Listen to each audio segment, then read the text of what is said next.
Sylhet MC college মাঠ, যেটা আল্লামা সাইদি তিনি শুরু করেছিলেন, আমান ট্রাস্ট তিনিও শুরু করেছিলেন। সেই মাঠে আল্লাহ পাক এই নগণ্য গোলামকে রেখেছিলেন। সেখানেও শরণাটে মাহফিল শেষ। তো একটি আদর্শ মাহফিলের সবচেয়ে বড় বৈশিষ্ট্য হলো টাইম সিলেকশন করা। টাইম সিলেকশনটা হচ্ছে সবচেয়ে গুরুত্বপূর্ণ বিষয়। তো মাহফিল কমিটিকে ধন্যবাদ, তারা সময় সচেতন হয়ে একটি মাহফিলের সময়ের যৌবন টাইমে আমাকে তুলে দিয়েছেন। কারণ আমার দেশে এমনও মাহফিল হয়, প্রধান মেহমান ওঠেন মাত্র রাত 3টায়। মাত্র রাত কি 3টায়। বহুদিন আগে ময়মনসিংহ, মোমেনশাহী, বৃহত্তর ময়মনসিংহে কোথায় যেন একটা মাহফিল ছিল। আমি মাহফিল প্রাঙ্গণের 7টায় পৌঁছলাম। আমাকে তারা খাওয়ালেন, আমি সালাতুল ইশা আদায় করলাম। বললেন, হুজুর আপনি এখন লেপ দিলাম, বালিশ দিলাম, ঘুমায় পড়েন। তো বললাম, ঘুমাবো তো, ওয়াজে উঠবো কখন? গত বছর প্রধান মেহমান যে সময় উঠেছেন তার চেয়ে 1 ঘন্টা আগে আপনাকে উঠাবো। তো আমাকে ঠিক 2:30টায় ডাক দিলেন। রাত কয়টায়? 2:30টায়। তো বললেন, হুজুর আপনি 3টায় উঠবেন। গত বছর প্রধান মেহমান 4টায় ছিলেন, এবার 1 ঘন্টা আমরা প্রমোশন করেছি, আগায় নিয়ে আসছি। তো এত রাতে ওয়াজ, এটা কি ওয়াজ হয় না আওয়াজ হয়? আলোচনা না আলোচনা? আলোচনাই হয়। সুন্দর সময় আপনারা সিলেকশন করেছেন, আলহামদুলিল্লাহ। আমি এই কথাটা কেন বললাম? আমার এই আওয়াজটা এই প্রযুক্তির কল্যাণে দেশের সকল কমিটির কাছে চলে যাবে। তারা শুনবেন, তারা যেন সময় সচেতন হন, তারা যেন বুঝেন যে মাহফিলের সৌন্দর্যের অন্যতম একটা গুরুত্বপূর্ণ দিক হলো সুসময়ে মেহমানকে মঞ্চে উপস্থাপন করা। এটা একটা গুরুত্বপূর্ণ দিক, এটা মাথায় রাখেন। এটা যেন তারা মাথায় রাখতে পারেন। এই জন্য আমার একটু এই বিষয়ে আমি অন্য প্রসঙ্গে চলে গিয়েছিলাম। আসুন আমরা এখন মূল প্রসঙ্গের দিকে চলে যাই। এটা তো ক্লাস। আমি মাহফিল কমিটিকে ধন্যবাদ জানাচ্ছি, তারা এই তাফসিরের ক্লাস চালু করেছেন। এটা একটা ক্লাস, কিন্তু একদিন না, কয়দিন। আমি ঢাকার গাজীপুর কালীগঞ্জ একটা মাহফিল আমার হয়ে থাকে, আমি 8-9 বছর হলো যাই। ওরা করে 11 দিন। কয়দিন? 11 দিন ব্যাপী তাফসির মাহফিল। দেশের এমন কোন আলোচক নাই সেখানে থাকে না। আমি প্রতি বছর আল্লাহর মেহেরবানি শেষ দিনের শেষ মোনাজাতটা কমিটি আমাকে দিয়ে করান, আমি শেষ দিনে সেখানে থাকি। সেখানেও মাহফিলটা খুব সুসময়ে শেষ হয়ে যায়। তো এই যে একাধিক দিন যে কমিটি মাহফিলগুলো পরিচালনা করেন, এটা একটা ক্লাস, তাফসিরের ক্লাস। একদিন এটা হয় না, 4 দিন। এটা একটা ইতিবাচক দিক। আমি আবারও বলবো, আরেকটা কথা বলবো, আগামীতে আপনারা সাবজেক্ট নির্ধারণ করে দিবেন, অথবা কোন আয়াত নির্ধারণ করে দিবেন, অথবা ধারাবাহিকভাবে সূরা ফাতিহা থেকে শুরু হবে, বাকারা দিয়ে শুরু হবে, 30 পারা পর্যায়ক্রমে গোটা কোরআনের তাফসীর এই ময়দানে হবে। জোরে বলি ইনশাআল্লাহ। আমার কথাগুলো কি কমিটি কোট করছেন তো? আচ্ছা, এটা মাথায় রাখবেন ইনশাআল্লাহ। তাহলে একটি সাজানো গোছানো পরিকল্পনা মাফিক একটা মাহফিলের রূপ নেবে এই মাহফিল। আল্লাহ কবুল করুন। জোরে বলি আল্লাহুম্মা আমিন। ধোপাদি না, ধোপাদি, হাওয়ারি নাকি? হাওয়ারি, হ্যাঁ হাওয়ারি হচ্ছে ধোপাদির আরবি হচ্ছে হাওয়ারি। জি, আসুন আমরা এখন আলোচনার দিকে যাচ্ছি। আমি সূরা ফুরকান থেকে কথা বলতে চাই। সূরা বলেন তো কি? ফুরকান। ফুরকান এই কিতাবের নাম। কোরআন যার নাম, ফুরকানও তার নাম। এই সূরার নামকরণ হয়েছে প্রথম আয়াত থেকে। এই সূরার নামকরণ হয়েছে কোন আয়াত থেকে? প্রথম আয়াত থেকে। এবং সূরাটা হলো মক্কি, মক্কায় নাজিল হওয়া কিতাব, মক্কায় নাজিল হওয়া সূরা হচ্ছে এই সূরা। আল্লাহ রাব্বুল আলামিন বলেন, তাবারাকাল্লাযী নাযালাল ফুরকানা আলা আবদিহি লিয়াকুনা লিল আলামিনা নাযীরা। الذي له ملك السماوات والأرض ولم يتخذ ولدا ولم يكن له شريك في الملك وخلق كل شيء فقدره تقديرا جربون الله أكبر অতীব বরকতময় সেই মহান প্রভু যিনি তার আব্দের উপরে যিনি তার বান্দার উপরে নাজ্জালাল ফুরকান ফুরকান নামক কিতাব নাজিল করেছেন যেন তিনি এই কিতাব দিয়ে গোটা পৃথিবীবাসীকে যেন সতর্ক করতে পারে সতর্ক করার জন্য আল্লাহ রাব্বুল আলামিন তার উপরে ফুরকান নাজিল করেছেন এই ফুরকান শব্দটা আরেক জায়গায় মহান রব্বুল আলামিন বলে দিয়েছেন শাহরু রমাদানাল্লাযী উনজিলা ফীহিল কুরআন হুদাল লিন-নাসি ওয়া বায়িনাতিন মিনাল হুদা ওয়াল ফুরকান জোরে বলুন আল্লাহু আকবার ফুরকান মানে হলো সত্য এবং মিথ্যার পার্থক্য সৃষ্টি করে দেয় যে কিতাব তার নাম হলো ফুরকান কোনটা হক কোনটা বাতিল কোনটা ন্যায় কোনটা অন্যায় কোনটা প্রহিবিট কোনটা লেজিটিমেট কোনটা বৈধ কোনটা অবৈধ কোনটা আলো কোনটা অন্ধকার কোনটা সত্য কোনটা মিথ্যা কোনটা ন্যায় কোনটা অন্যায় যেটা যাচাই বাছাই করে যেটা পার্থক্য সৃষ্টি করে দেয় তার নাম হলো ফুরকান তার নাম কি ফুরকান সেই সূরাতুল ফুরকান থেকে আমি কিছু কথা বলতে চাচ্ছি ওমা তাওফীকি ইল্লা বিল্লাহ আলাইহি তাওয়াক্কালতু ওয়া ইলাইহি মুনীব সম্মানিত ভাইয়েরা আমরা যে কিতাবের আলোচনা নিয়ে বসেছি এই কিতাব তো পৃথিবীর কেউ লেখে নাই এই কিতাব তো পৃথিবীর কেউ রচনাও করে নাই এই কিতাব এসেছে সম্পূর্ণ আসমান থেকে নাজিল করেছেন যিনি তিনি আমার কে আসতে বলেন তিনি আমার কে আল্লাহ পাক নাজিল করেছেন যদি এই কিতাব না আসতো আমরা বড় বিপদে পড়ে যেতাম বিপদটা হলো আপনি কোনোদিন ঢাকা চকবাজার যাননি আপনি ঢাকা চকবাজার কোনোদিন যাননি আমরা হয়তো যিনি যান নাই হঠাৎ করে চকবাজার আমি চকবাজার কেন বললাম চকবাজারটা হলো পুরাতন একটা জন এলাকা যদি গুগল ছাড়া অনলাইন ছাড়া আপনি চিনেন না নতুন গেছেন কত যে রাস্তার প্যাঁচ ওই প্যাঁচে আপনি হেরে যাবেন সব রাস্তা সমান মনে হবে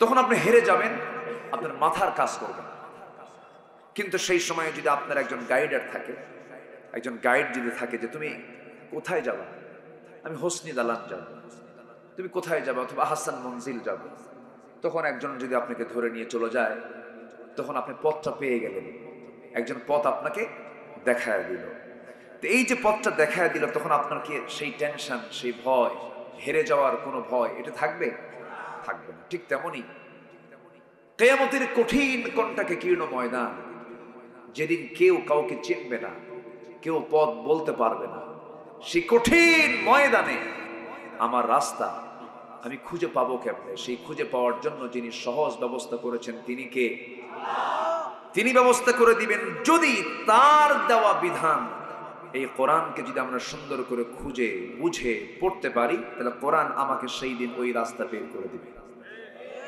জোরে বলে সুবহানাল্লাহ তাহলে জান্নাতের পথ খুঁজে পাওয়ার রাস্তা কিন্তু একটাই সেটা কি বলেন তো কোরআন জান্নাতের পথ খুঁজে এটাকে এখান থেকে খুঁজে বের করতে হবে আপনি এই মুহূর্তে আপনি চলে যাবেন খান জাহান আলী কোথায় ওটা ৬০ গম্বুজ মসজিদ না ৬০ গম্বুজ মসজিদ এখন আর কিচ্ছু লাগে না শুধু অনলাইনে গুগল ম্যাপে গিয়ে লিখবেন বা সার্চ দিলেন আপনাকে নিয়ে চলে গেল একদম বাইপাস দিয়ে রূপসা ব্রিজ পার হয়ে চুলকাটি দিয়ে টান দিয়ে মেরে একদম কাঠাখালি না কি বলে হ্যাঁ দিয়ে আপনাকে নিয়ে চলে গেল সেই বাগেরহাটের ৬০ গম্বুজ মসজিদ কাউকে বলা লাগতেছে না তো ঠিক তেমনি কোরআন হচ্ছে এমন একটি ম্যাপ, যে ম্যাপে যদি আপনার একবার নলেজ হয়ে যায় এবং আপনি যদি এটাকে ফলো করতে পারেন, আমল করতে পারেন, এই ম্যাপ আপনাকে একদম জান্নাতের দরজায় গিয়ে পৌঁছায় দেবে।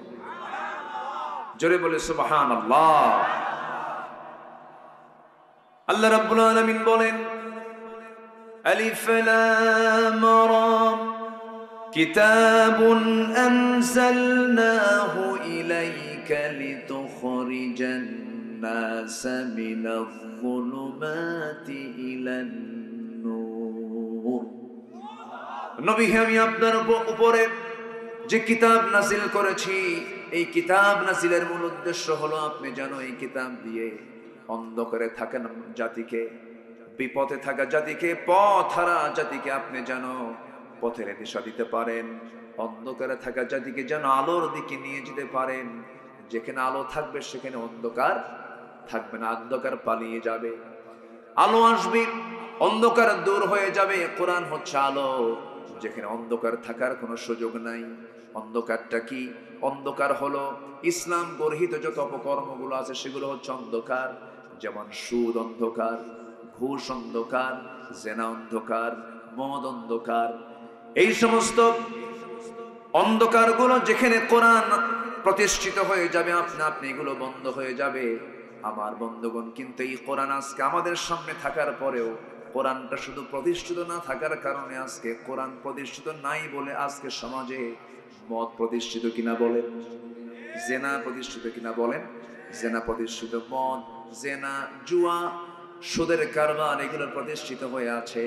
আমার বন্ধুগণ, কোরআন যদি প্রতিষ্ঠিত সমাজে হয়ে যায়, তখন আপনি সব অন্ধকার বন্ধ হয়ে যাবে। তাহলে কোরআন আছে শুধু কাগজের পাতা। কিসের পাতায় বলেন? মাদ্রাসার রুমে, হাফেজের মাথায়, হাফেজের মাথায়, মসজিদে, মাদ্রাসার রুমে, কাগজের পাতায় পাতায়। শুধু কোরআনটা দরকার এখন সমাজের পাতায় পাতায়, আর রাষ্ট্রের প্রতিটি সেক্টরে সেক্টরে আইন রচনায় কোরআন দরকার। সব তো দেখলাম আমরা, সব দেখলাম না আমরা? সব দেখা শেষ তো, সব একই। আল কুফরু মিল্লাতুন ওয়াহিদা। কোরআন যারা চায় না সেটাই কুফরি, আর কুফরটাই হচ্ছে আল কুফরু মিল্লাতুন ওয়াহিদা। কুফরি শক্তি সব এক, সব এক। যেখানে ইসলাম নাই সেখানে তারা সব এক। সব দেখা শেষ করেছি আমরা, এখন আল্লাহর কালাম কোরআনকে আমরা একটু দেখতে চাই। দেখতে রাজি আছেন তো? এখন তার রাজাকার বলে কেউ গালি দিবে না। রাজাকার আর এই ট্যাগ চলে না, জঙ্গিবাদ তো নাই। মাঝে মাঝে আগে তো নাটক হতো, তাই না? অমক অভিযান, র্যাব অভিযান চালিয়ে অমক জঙ্গির আস্তানা উদ্ধার করেছে, নিয়ে আসার পথে 3 জন ক্রস ফায়ার। এই নাটক তো আর নাই। কারণ নাটকটা থাকবে কেমনে? নাটকের যিনি প্রযোজক তিনি এখন দিল্লি বসে আছেন, বোঝেন নাই? বহু নাটক আমরা দেখেছি, সব নাটক শেষ হয়ে গেছে। আরে কত রাজা মহারাজা, কত পাওয়ারফুল সুপার পাওয়ার ফেরাউন কত কি করলো, শেষ পর্যন্ত আল্লাহ বলল, ফেরাউন বেশি মাথা মারিস, সুবান দিয়ে মারবো তোর, সুবান দিয়ে মারবো। চুবান দিয়ে মারে নাই? যে ক্যামেরাম্যান, ক্যামেরা, যে এই ক্যামেরা একটু বসতে হবে কম, মানে একটু কাছাকাছি কম আসেন, কারণ শ্রোতা তো তারা দেখতে না পারলে কষ্ট পায়। আবার আমার এই আলোচনা শুধু আপনি হাজার হাজার মানুষ শুনছেন তা কিন্তু না। এই প্রযুক্তির কল্যাণে কোটি কোটি মানুষকে এরা, এই ক্যামেরা কোটি কোটি মানুষের সামনে আমার এই আলোচনাটা তারা পৌঁছিয়ে দেবে। তো সবই তো ঠিক, আবার রাগও করেন, রাগ তো করা যাবে, একটু ধৈর্য ধরেন, সব দিকই হোক, মানে এটাও তারা কাজটা করুক, আপনিও শোনেন, দুটোই হয়ে যায়। আমরা একটু ধৈর্য ধরে আমরা শুনবো। জোরে বলি ইনশাআল্লাহ, জোরে বলি ইনশাআল্লাহ। আমার দিকে তাকান এখন। তাহলে আমরা কি কোরআনকে দেখবো না ইনশাআল্লাহ? কোরআন আমরা চাবো এক জায়গায় না সব জায়গায়? এক জায়গায় না সব জায়গায়? ইমামের পিছনে নামাজে দাঁড়াইছেন আপনি, নামাজ শুরু করে কোন সূরা দিয়া? কোন সূরা দিয়ে বলেন? সূরাতুল ফাতিহা। অনেকে আবার সূরাতুল ফাতিহা পারে না, কিন্তু আলহামদু পারে। কি পারে? আলহামদু পারে, কিন্তু সূরা ফাতিহা পারে। হ্যাঁ, সূরাতুল ফাতিহা দিয়ে শুরু করলেন ইমাম। 7 দিন তিনি পড়লেন, কিন্তু হঠাৎ একদিন ইমাম সাহেব বলে ফেললেন, আজকে সূরা ফাতিহা দিয়ে শুরু করব না, ইখলাস দিয়ে শুরু করব। কি দিয়ে বলেন? ইখলাস দিয়ে শুরু করব। আবার অনেকে ইখলাস পারে না, কুলহু পারে। কুলহু দিয়ে শুরু করব। এই চিন্তা করে যদি কোনো ইমাম শুধু সূরাটা একটু আগে পড়ে যদি ইখলাস দিয়ে যদি শুরু করে, সূরা ফাতিহাটা পড়ে কোন মুসল্লি কি তার ইমামতি মানবে নাকি? কেন মানবে না? সূরা কি উল্টা করছে? সূরা তো উল্টা করে নাই, শুধু নিয়ম উল্টা করছে। সূরা তো উল্টা হয় নাই। সূরা কি উল্টা পাল্টা হয়েছে? সূরা কিন্তু ঠিকই আছে, শুধু সূরাটা মুকদ্দম মুআখার করেছে, একটা আগে নিয়ে আসছে আর একটা পরে নিয়ে গেছে। এই জন্য আপনি তাকে মানবেন না, পিছন থেকে লোকমা দিবেন, বলবেন ইমাম সাহেব এমন করে নামাজ পড়লে চলবে না। সূরা ফাতিহা আগে দেন, এরপরে ইখলাস দেন, কোনো সমস্যা না। অন্য কোনো সূরা দেন, সমস্যা নাই। কিন্তু ইমাম যদি তাও না শোনে, লোকমার পরে লোকমা, লোকমার পরে লোকমা দেওয়ার পরে ইমাম সাহেব শুধু বারবার কুলহু পড়ে, সূরা ফাতিহা পড়ে না, সেই সময় মুসল্লি কি তার ইমামতি মানবে নাকি? কি করবে? লোকমা দিয়েও কাম হচ্ছে না, কি করবে তখন? বলেন। ইবনে হাজার আসকালানী রাহিমাহুল্লাহ রাহমাতুল্লাহ আলাইহি তিনি বলেছেন যে ওই সময় ওই ইমামটার ইমাম থাকে না, তখন সে স্বৈরাচার হয়। কি হয়? তো স্বৈরাচারকে কি করতে হয়? কি করছে বলেন? কি করছে? হ্যাঁ, স্বৈরাচার যখন হয়ে যাবে তখন দেখেন না, দুপুরে খাবারটাও জুটলো না।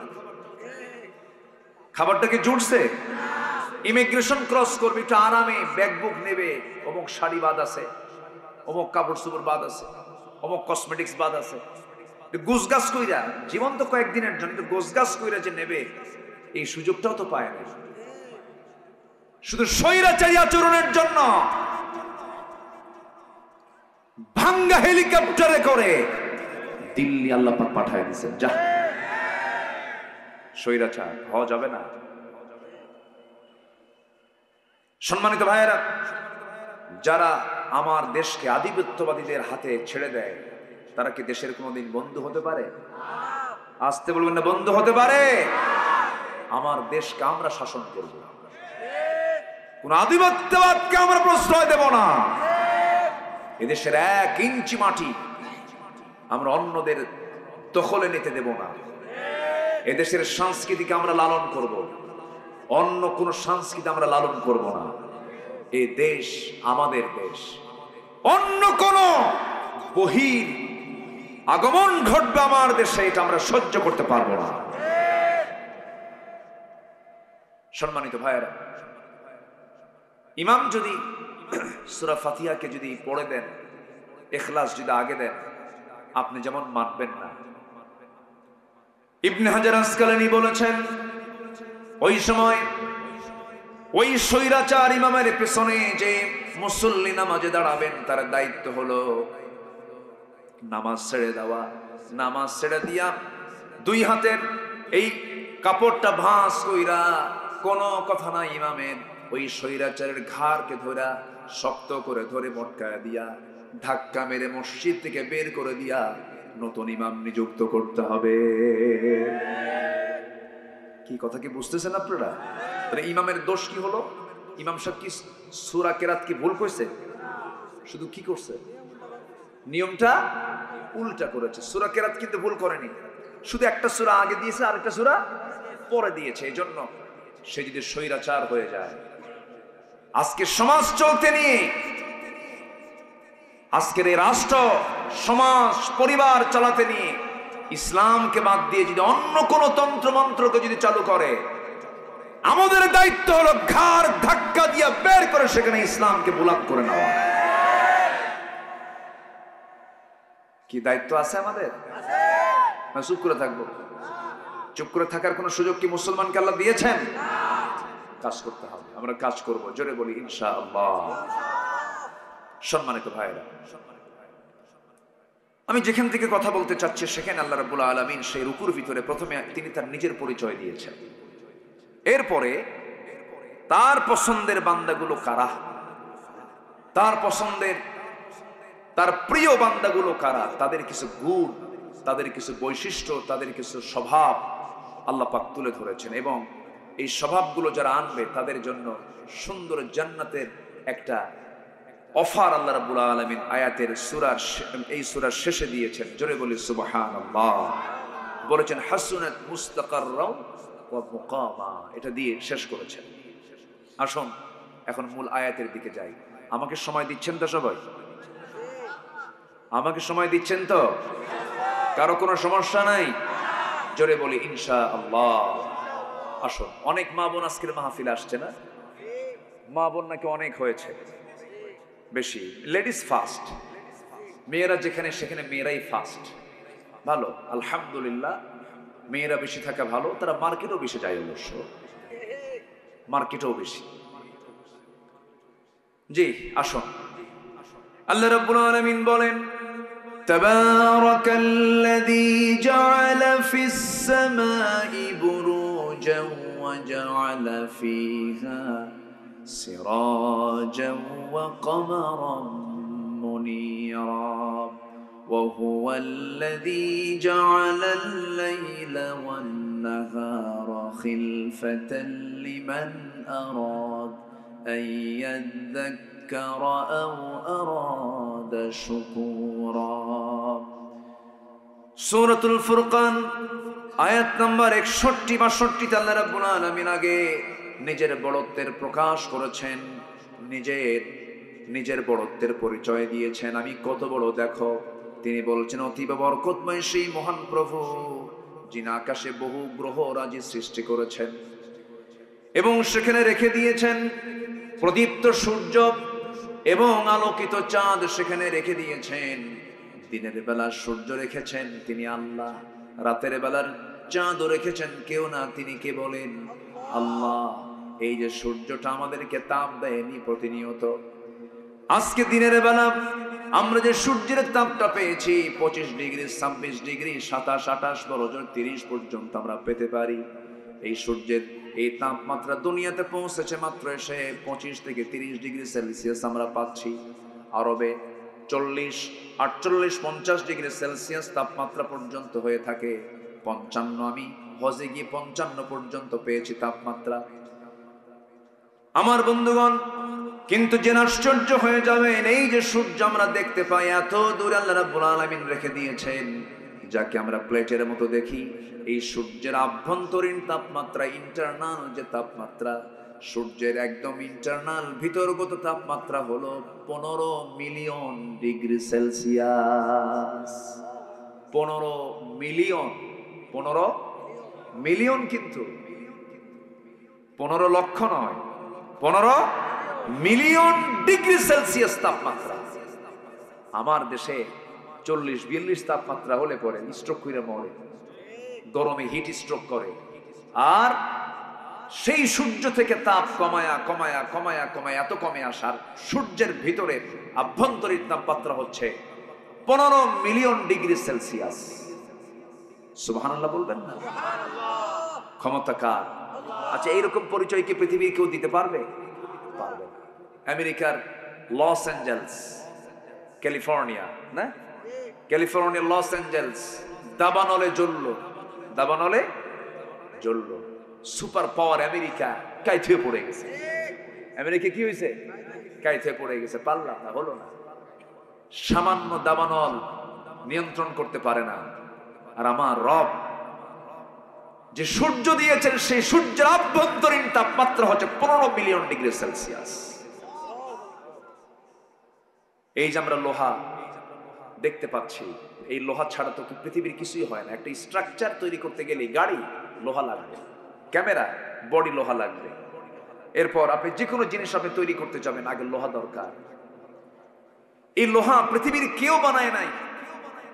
আপনি হয়তো ভাবতেছেন বিএসআরএম, কেএসআরএম লোহা বানায় না, এই লোহা কোনো কোম্পানি বানায় না। এই লোহাটা পৃথিবীর কেউ আবিষ্কার করেনি, কেউ বানায় নাই। এই লোহাটা কার দেওয়া? এবং এই লোহাটা নাজিল করেছেন আল্লাহ তাআলা আকাশ থেকে। সুবহানাল্লাহ বলবেন না? ওয়ানজালনাল হাদীদ ফীহি বাসুন শাদীদু ওয়া মানাফিউ লিন-নাস। আল্লাহু আকবার। আল্লাহ নাজিল করেছেন। এই লোহাটা যদি কেউ বানাতে যায়, লোহা বানাতে যে তাপমাত্রার প্রয়োজন সেই তাপমাত্রা হলো 5 বিলিয়ন ডিগ্রি সেলসিয়াস।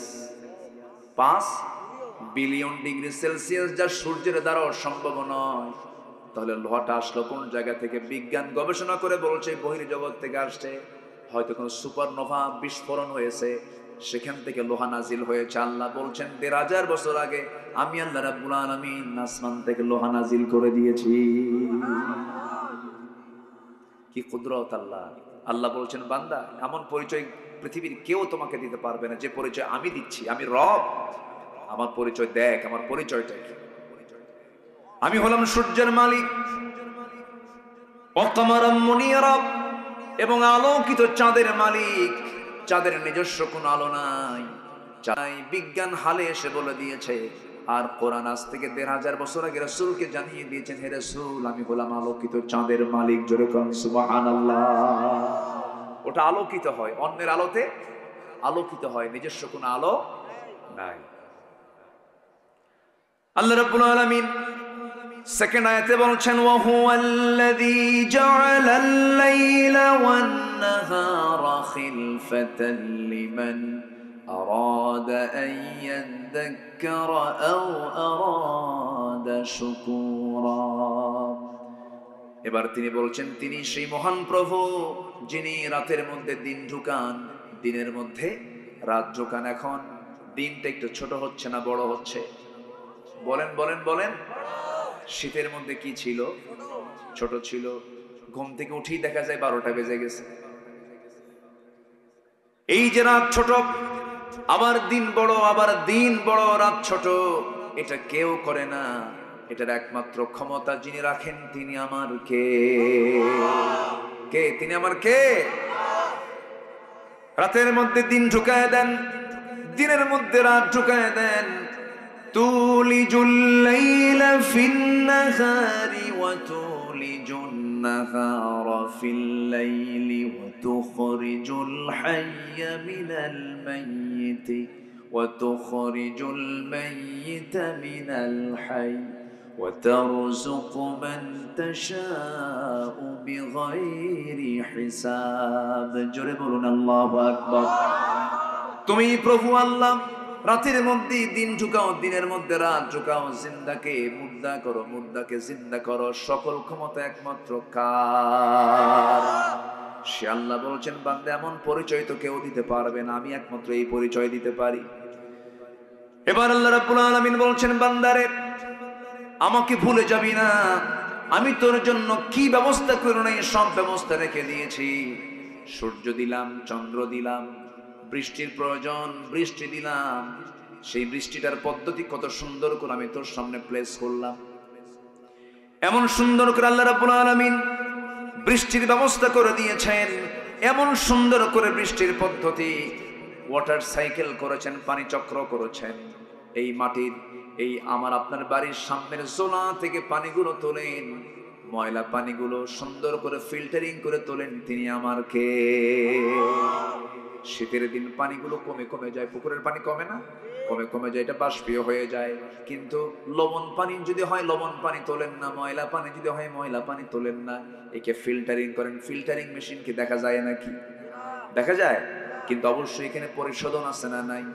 মেশিন আছে না নাই? সেই মেশিন যেমন আমরা দেখতে পাই না, তেমনি আমরা আল্লাহকেও দেখতে পাই না। আল্লাহু আকবার বলেন। কিন্তু অবশ্যই একটা মেশিন আছে।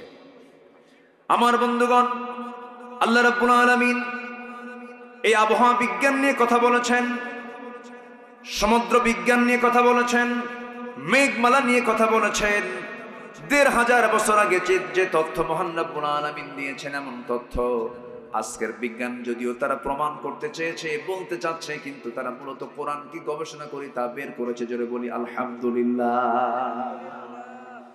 আমার ভাইয়েরা, আল্লাহ রাব্বুল আলামিন বান্দাকে বুঝিয়ে দিচ্ছেন বান্দা গোটা পৃথিবীর যা কিছু তোমার চোখের সামনে তুমি দেখতে পাও সব আমার অবদান, আমি ছাড়া কেউ এগুলো করে না। আল্লাহ রাব্বুল আলামিন সুন্দর করে আকাশের মেঘ নিয়ে কথা বলছেন, আল্লাহুল্লাযী ইউরসিলুর রিয়াহা ফাতুসিরু সাহাবান ফায়াবসুতুহু ফিস সামাই কাইফা ইয়াশা ويجعله كسفا فترى الودق يخرج من خلاله فإذا أصاب به من يشاء من عباده إذا هم يستبشرون জোরে বলুন আল্লাহু আকবার। তিনি বায়ু প্রেরণ করেছেন, তা মেঘমালাকে সঞ্চারিত করে, অথবা তিনি মেঘমালাকে যেভাবে ইচ্ছা সেইভাবে আকাশে ছড়িয়ে দেন। এই যে বায়ুর প্রবাহ বিজ্ঞান প্রমাণ করেছে আজকে, কিন্তু আল্লাহ রাব্বুল আলামিন ১৫০০ বছর আগে সূরা রুমের ৪৮ নম্বর আয়াতে তা বলে দিয়েছেন। জোরে বলি সুবহানাল্লাহ। এই বৃষ্টিপাত আমরা যে আকাশ হতে হতে দেখি, আল্লাহ রাব্বুল আলামিন এই পানিগুলো জমিন থেকেই তোলেন, অপরিমিত পানি তোলেন। আল্লাহ রাব্বুল আলামিন বলেন, ওয়াল্লাযী নাযালা মিনাস সামাই মাআন বিকদর ফাআনশারনা বিহি বালদাতান মাইতান কাযালিকা তুখরাজুন। জোরে বলুন আল্লাহু আকবার। সূরাতুল যুখরুফ আয়াত নম্বর ১১। আল্লাহ রাব্বুল আলামিন সেই পরিমাণ পানি জমিন থেকে তোলেন, পানি চক্রের মধ্য দিয়ে বাষ্পীয় করে তোলেন, যে পরিমাণ পানি আল্লাহ পাক বৃষ্টি আকারে নাজিল করেন। যেরকম সুবহানাল্লাহ। অপরিকল্পিত না পরিকল্পিত? বলেন বলেন। শুধু পরিকল্পনা না সূক্ষ্ম পরিকল্পনা? সূক্ষ্ম পরিকল্পনা তার। এমন সুন্দর করে পানি চক্র আকারে এই পানির ব্যবস্থাপনা আল্লাহ পাক নিজেই সুন্দর করে পরিচালনা করছেন। আমার বন্ধুগণ, পৃথিবীর কোনো টেকনোলজি পারবে না, কিয়ামত পর্যন্ত চেষ্টা করবে, পারবে না, কোনো ক্রমেই সম্ভব নয়। প্রতি সেকেন্ডে ভূপৃষ্ঠ থেকে প্রতি সেকেন্ডে ১৬ মিলিয়ন টন পানি বাষ্প হয়ে আকাশে ওড়ে, এবং প্রতি বছর তার পরিমাণ দাঁড়ায়, বিজ্ঞান গবেষণা করে দেখেছে ৫১৩ ট্রিলিয়ন পানি আল্লাহ পাক জমিন থেকে আকাশে তুলে নেয়। আল্লাহু আকবার। এই ক্ষমতা কার? আর বান্দা কয় আমি তো সুপার পাওয়ার। কিসের সুপার পাওয়ার? তুই তো ৩ বার টয়লেটে গেলি, তুই হুঁশ থাকবে না। তোর সুপার পাওয়ার কিসের? বান্দার কোনো সুপার পাওয়ার আছে? মানুষ তো দুর্বল সবচাইতে। একটু লুজ মোশন হলে ৭-৮ বার পায়খানা করলি তো বোঝেন না কে তুমি কেডা, আমি তো চিনতেছি না, কি ঠিক কিনা? খাও, সব শেষ। আমার বন্ধুগণ,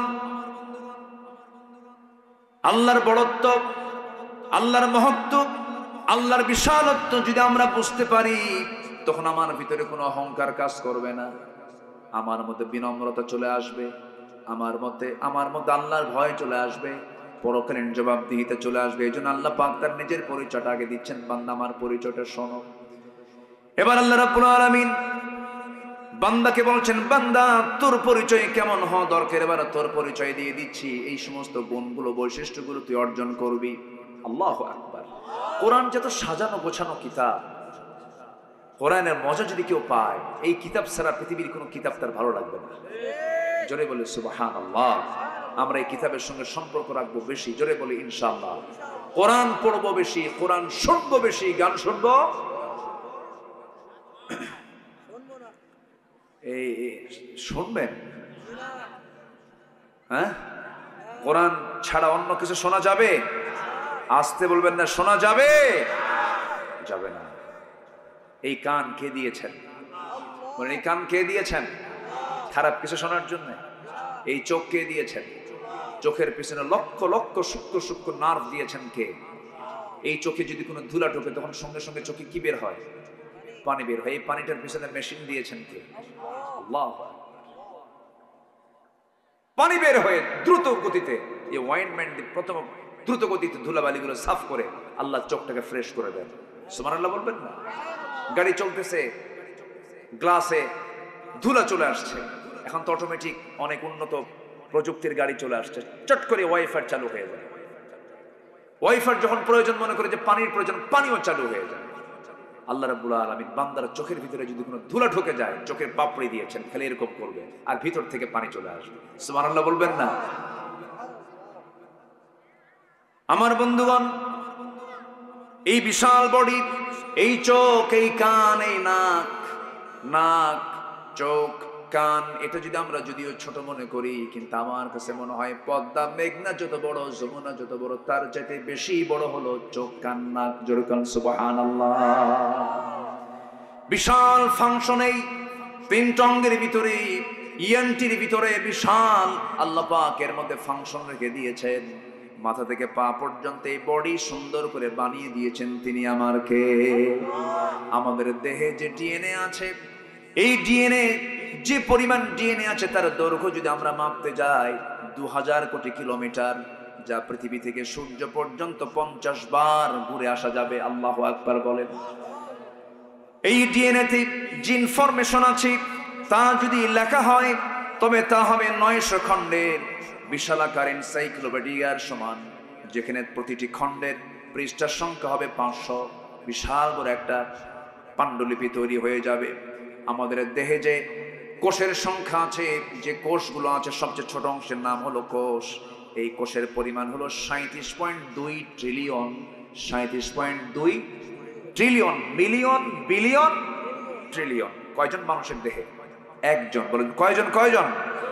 সেন্সরি রিসেপ্টর আছে হলো 110 মিলিয়ন। লোহিত রক্তকণিকার বিসি আছে হলো 30 ট্রিলিয়ন। শুধুমাত্র মস্তিষ্কের নিউরন সংখ্যা হলো 100 বিলিয়ন। জোরে বলি সুবহানাল্লাহ। আমার বন্ধুগণ, আমাদের দেহে যে ব্লাড আছে, এই ব্লাডের যে ভেসেলটা আছে, এই ভেসেল আছে হলো 42 বিলিয়ন, যার 97,000 কিলোমিটার লম্বা। মাত্র 3 হাত 1.5 হাত সাইজের ইয়ারফোন যদি, তারালা ইয়ারফোন যদি পকেটে রেখে দেই, কিছুক্ষণ পর বের করলে তার মধ্যে 4-5টা প্যাঁচ পড়ে যায়। অথচ আল্লাহ রাব্বুল আলামিন এই ব্লাড ভেসেল দিয়েছেন যার 97 কিলোমিটার লম্বা, কোনোদিন প্যাঁচ লাগে না। সুবহানাল্লাহ বলবেন না? কে করে দিয়েছেন? আসতে বলবেন না, কে করে দিয়েছেন? আল্লাহ বলছেন, বান্দা আমাকে চেনার জন্য কোথাও যাওয়া লাগবে না।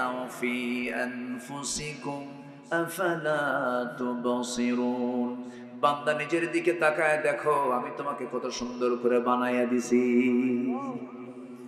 আমার বন্ধুগণ, আল্লাহ রাব্বুল আলামিন নিজের পরিচয় দিয়েবার, বান্দার পরিচয় কেমন হবে, বান্দা কোন চরিত্র নিয়ে বান্দা জীবন যাপন করবে, এই প্রসঙ্গে এবার বলছেন, ওয়া ইবাদুর রাহমানিল্লাযীনা ইয়ামশুনা আলাল আরদি হাওনান ওয়া ইযা খাতাবাহুমুল জাহিলুনা ক্বালু সালামা ওয়াল্লাযীনা ইয়াবীতুনা লিরাব্বিহিম সুজদান ওয়া কিয়ামা والذين يقولون ربنا اصرف عنا عذاب جهنم إن عذابها كان غراما إنها ساءت مستقرا ومقاما جربون الله أكبر আমার আল্লাহর পছন্দের বান্দা যারা, তাদের মধ্যে 16টা বৈশিষ্ট্য পাওয়া যাবে। এখানে 16টা বৈশিষ্ট্যের কথা আসছে, একটাও কিন্তু বলি নাই। সময় লাগবে, সময় দেবেন তো? সবাই রাজি আছেন তো? জোরে বলি ইনশাআল্লাহ। নাম্বার 1 বৈশিষ্ট্য হলো, আল্লাহর পছন্দের বান্দাগুলোর তালিকায় যারা থাকবে তাদের 1 নম্বর বৈশিষ্ট্য হবে, তারা কি উগ্র হবে না বিনয়ী হবে? মেজাজি হবে না নম্র হবে? খুব নম্র হবে, বিনয়ী হবে, খুব সুন্দর করে মিষ্টভাষী হবে, সুন্দর করে কথা বলবে, কথার ভাঁজ হবে নম্র, চেহারার ভাঁজ হবে নম্র, চোখের ভাঁজ হবে নম্র, সুন্দর করে বলবে কথা, সুন্দর করে হাঁটবে, দেখেই মনে হবে বিনয়ী মানুষ। আপদমস্তক, বডি ল্যাঙ্গুয়েজ, টাং ল্যাঙ্গুয়েজ, সব কিছুই তার বিনয়ী ভাব হবে, সুন্দর করে সে নুয়ে পড়বে।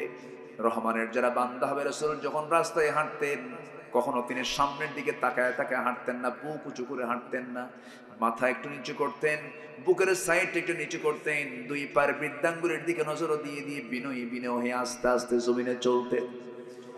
আমার বন্ধুগণ, এই দুনিয়ায় হাম্বে তাম্বে এমন করে দেখানোর সুযোগ এই দুনিয়াতে নাই। এই দুনিয়াতে যে বান্দা যত বিনয়ী হবে, আখিরাতে সেই বান্দা তত সম্মানিত হবে। আমার বন্ধুগণ, অনেক মাহফিলে, এই মাহফিলে অনেক মা বোন আসছেন, শুনেছি মা আপনার চেহারা সুন্দর, আপনার সুন্দরী নারী, আপনার আপনি বউটা সুন্দরী হয়েছেন, কিন্তু স্বামীটা আপনার একটু কালো হয়ে গেছে, একটু মেজাজ গরম হয়, এরকম আছে, এরকম মহিলা আছে না নাই বলেন? এটা কি বিনয়ী ভাব নাকি? এটা কি বিনয়ী ভাব? আপনি যে কালোকে কালো মনে করে একটু অ্যাঙ্কার করছেন, ওই কালো চেহারা যিনি বানায়া দিয়েছেন, কালো ডিজাইনটা করে দিয়েছেন, তিনি আমার কে? আমার বিশাল সুন্দর চেহারা এটা করে দিয়েছেন কে বলেন? সব এগুলো কার সৃষ্টি? কার সৃষ্টি? 2015 সালে আমি সেকেন্ড টাইম হজে যাই। তো মদিনা মুনাওয়ারায় আমার নবীজির মাকবারার আশপাশ দিয়ে আমি ঘোরাফেরা করছি, হঠাৎ করে দেখি আফ্রিকান এক নিগ্রো কালো কুচকুচে এক লোক আমার সামনে পড়ে গেল। আমি লম্বায় প্রায় 71 ইঞ্চি লম্বা, আমি 1 ইঞ্চি কম 6 ফিট লম্বা, তো কমও না। তো আমি ওই লোকটার সামনে যখন দাঁড়ালাম, তখন আমাকে মনে হলো আমি শিশু। কথা বলছেন নাকি? আমি তার সামনে গিয়ে যখন দাঁড়ালাম, আমি তার কোমরের কাছাকাছি মনে হলো আমার কাছে। আমি লম্বায় প্রায় দেখলাম সে প্রায় 8 ফুট ছেড়ে গেছে, এবং দোহাড়া মানুষ, যেমন লম্বা তেমন ফিগার, এবং এত ঘন কালো, মানে ছোট মোটো হাতি। ছোট মোটো কি বলেন? হাতি। হাতির কাছে কি মনে হয় নিজেকে? ছোট মনে হয় না? এরকম। তো আমি তাকে দেখলাম, দেখার পর আমি তাকে প্রশ্ন করলাম, মিন আইনা জিতা ইয়া আখি, আপনি কোন জায়গা থেকে আসছেন, আপনার দেশের নামটা কি? তো মুস্কি একটা হাসি মেরে বলতেছে, আমি আফ্রিকা থেকে আসছি, আফ্রিকান। তো আমি তাকে একটা প্রশ্ন করলাম যে এই যে আপনি দেখতেছেন ইউরোপিয়ান, আমেরিকান, মিশরি, আরব, রাশিয়া, এই যে সুন্দর সুন্দর একদম লাল টকটকে সুন্দর চেহারার মানুষগুলো আপনার সামনে দিয়ে ঘোরে, আপনার খারাপ লাগে না কেন? এত সুন্দর মানুষ, আপনি এত কালো। তো এই কথা শোনা মাত্র এসে একটা মুস্কি হাসি মারলো। হাসি মারার সঙ্গে সঙ্গে দাঁতগুলো কালোর মাঝে একদম ফুটে উঠলো একদম। মানে একটাই শুধু সাদা অংশ, সেটা কি? দাঁত। আর সব কি? এটা মুস্কি হাসি মেরে আমার দিকে তাকায়া এই 5টা আঙ্গুলের ভিতরে শাহাদাত আঙ্গুলটা এরকম উঁচা করলো, লম্বা তো এরকম উঁচা করে রাখছে এরকম। এই নখ যে মোটা, আমার কবজি এত মোটা না, বুঝলেন তো? বলতেছে এরকম করে, এগুলো কোনো চেহারা হলো? কি কথা কি বুঝতেছেন আপনারা? কি এগুলো কোনো চেহারা হলো? চেহারা তো আমার। সুবহানাল্লাহ বলবেন না? সে সন্তুষ্ট, সে তার ওই কালার, ওই চেহারা নিয়ে সে সন্তুষ্ট।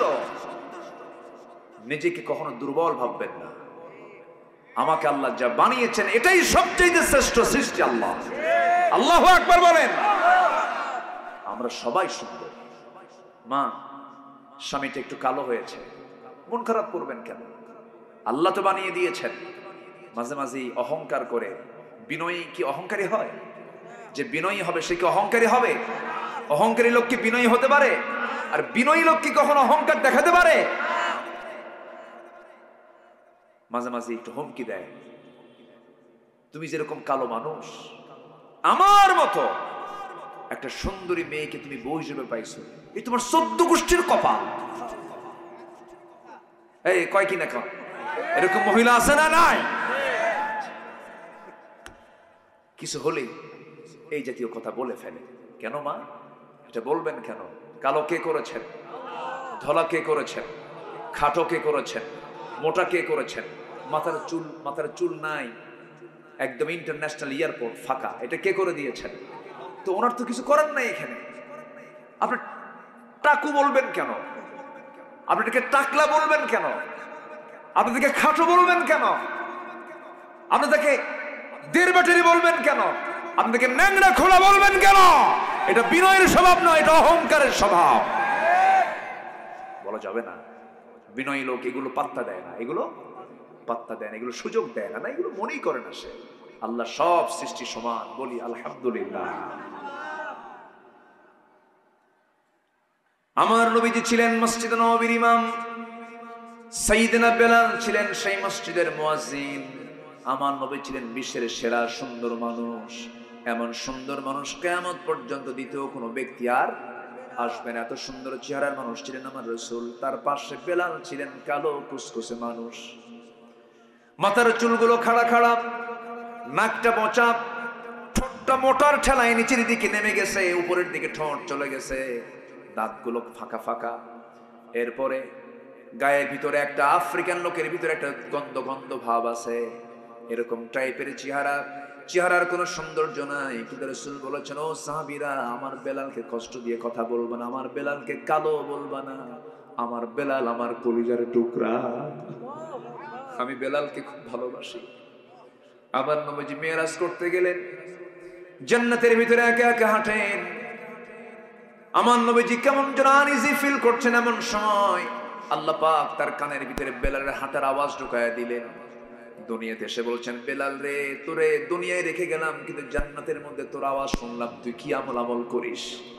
সাইয়েদনা বেলাল বলে, হুজুর, আমারে আপনি দেখতে পাইছেন জান্নাতে, আমার জীবনে তেমন আমল নাই। আমার ব্যক্তিগত আমল হলো, আমি কখনো ওযু ছাড়া থাকি না, ওযুর উপরে থাকি, আর ওযু যখন করি সঙ্গে সঙ্গে 2 রাকাত নামাজ আদায় করে নেই। বিনয়ী হব আমরা।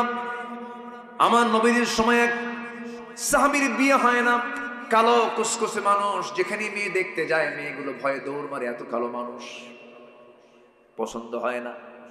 নবীর কাছে এসে মন মরা হয়ে আছেন, যৌবনের একটা চাহিদা আছে না নাই? এই যুবকরা মরে মরে গেছো কেন? চাহিদা আছে না নাই? এখন মনে হচ্ছে পুরুষ, যৌবনের তো একটা চাহিদা আছে। ওই সাহাবীর মনটা মরা, নবীর সামনে এসে চুপ মেরে বসে আছেন। রাসূল বলছেন, সাআদ, কি হয়েছে, তোমার মনটা খারাপ কেন? হুজুর, বহু মেয়ে দেখলাম, কেউ বিয়ে দেয় না, আমি কালো মানুষ, আমার কি বিয়ে হবে না? রাসূল বলছেন, সাহাবীরে, মনক্ষুণ্ণ হইও না, আমি তোমার দায়িত্ব নিলাম, আমি তোমাকে বিয়ে দিয়ে দেব। খুব খুশি হলেন সাহাবী, হুজুর বিয়ে দেন তাড়াতাড়ি, দেরি করবেন না। রাসূল বিয়ের পক্ষে ছিলেন, কম না বেশি? রাসূল তাড়াতাড়ি বিয়েটা করা দিতেন, বিয়েকে সহজ করেছেন রাসূল সাল্লাল্লাহু আলাইহি ওয়াসাল্লাম। দেরিতে বিয়ে করে এখন স্ট্যান্ডার্ড মনে করে আধুনিক দুনিয়ায়। এই ছেলে, তুমি তো এত ছোট বয়সে বিয়ে করে মানুষ, মানে আকাম কুকাম করে বেড়া। এই আসে না, এগুলো আসে না নাই? সেদিন মিডিয়াতে দেখলাম, কোথায় যেন 11 বছরের একটা মেয়ে নিখোঁজ। কয় বছর? 11 বছর। বাপ থানায় গেছে, পরে মেয়ে ফোন দিয়ে বলে, আব্বু, আমি তো নিরাপদে আছি। আমি কি আছি? বাবা তুমি কোথায়? আমি তো একজনের সঙ্গে চলে আসছি আব্বু, ও আমাকে খুব লাইক করে। বয়স কত বছর? 11 বছর। মাথায় রাখতে হবে এগুলো। আমার নবীজি বললেন, তোমার বিয়ে হবে, আমি তোমাকে বলে দিচ্ছি, ওই জায়গায় একটা মেয়ে আছে, ওই বাড়িতে ইবনু হাব নামে একজন আমার সাহাবী আছে, তার মেয়ে সুন্দরী, যাও প্রস্তাব নিয়ে যাও। সাহাবী বলছেন, হুজুর, আমি আর প্রস্তাব দিতে পারবো না, আপনি আমাকে একটা লিখিত করে দেন। আমার নবীজি সুন্দর করে একটা রেসানা দিলেন, চিঠি দিলেন।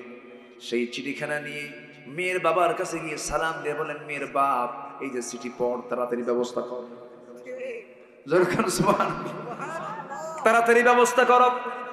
চিঠিখানা যখন তার হাতে দেওয়া হলো, চিঠিখানা পড়লেন। চিঠির শুরুটা যখন দেখলেন, চিঠিখানা সম্মানজনক চিঠি, রাসূল তার পক্ষ থেকে পাঠিয়েছেন। সাহাবী চোখের পানি আটকাতে না পেরে কেঁদে কেঁদে বলছেন, আরে বিশ্বনবী, তার বিশ্বনবীর আসন থেকে আমার মেয়ের কথাও তিনি মনে রেখেছে। দারুণ খুশি হয়ে গেলেন। কিন্তু পরক্ষণে তিনি মনে মনে ভাবলেন, সাহাবী তো কালো, কিন্তু আমার মেয়েটা চাঁদের মতো সুন্দরী, মেয়ে পছন্দ করবে কিনা জানি না। সঙ্গে সঙ্গে তিনি করলেন কি, এবার বললেন, শোনো সাদ, আমি তো রাজি আছি, মেয়ের বাপ হয়ে আমি রাজি আছি, রাসূল পাঠিয়েছেন, কোনো আপত্তি নাই, কিন্তু মেয়েটা আমার কি যে করে, এটা অনুমতির প্রয়োজন আছে। এই কথাটা মেয়ে দেওয়াল ঘেঁষে ঘেঁষে কান রেখে সব কথা শুনে নিয়েছেন। মেয়ের বাবা ভিতরে ঢোকার সঙ্গে সঙ্গে মেয়েটা হাওমাও করে কান্দে। বাপ মনে মনে বলে, হয়তো সে পছন্দ করে নাই। এবার বলছে, মা তুমি পছন্দ করো নাই, বুঝতে পেরেছি, বিয়ে হবে না। এবার মেয়েটা বলছে, বাবা বুঝতে ভুল করেছো, এই যে ছেলেটা আজকে আমার বাড়িতে প্রস্তাব নিয়ে এসেছে, যাকে রাসূল পাঠিয়েছেন, আমার এই জীবনে যদি বিয়ে হয়, নবীর পছন্দ করা সেই কালো ছেলেই হবে আমার স্বামী। সুবহানাল্লাহ বলবেন না? আমার মায়ের কি আজকে আমার ওয়াজ শুনে কি মন খারাপ করতেছে কিনা জানি না। হুজুর এত রাগ করলেন কেন আমাদের উপরে? আমার মায়েরা, সবকিছু আল্লাহর জন্য করতে হবে। আমি কাউকে ভালোবাসবো আল্লাহর জন্য। আপনি আল্লাহর একটা সৃষ্টিকে যদি ভালোবাসেন, আল্লাহ আপনাকে ভালোবাসবেন, আল্লাহ আপনাকে ভালোবাসবেন। আপনার স্বামীটা অসুস্থ হয়ে পড়েছে, খোঁটা দিতে পারবেন না। আপনি স্ত্রী, আপনি অসুস্থ হয়ে পড়েছেন, আপনার স্বামী খোঁটা দিতে পারবেন না। কিছু কিছু পুরুষ আছে, কিছু হইলেই কয় বিয়ে কিন্তু আরেকটা করব, এরকম আসানো নেই বলেন তো, হুমকি মারে। মায়েরা আমি আপনার পক্ষে আসতেছি, একটু পরে থামেন। কিছু হইলে কয় বিয়ে কিন্তু আরেকটা করব। বিয়ে করা এত সহজ কাম?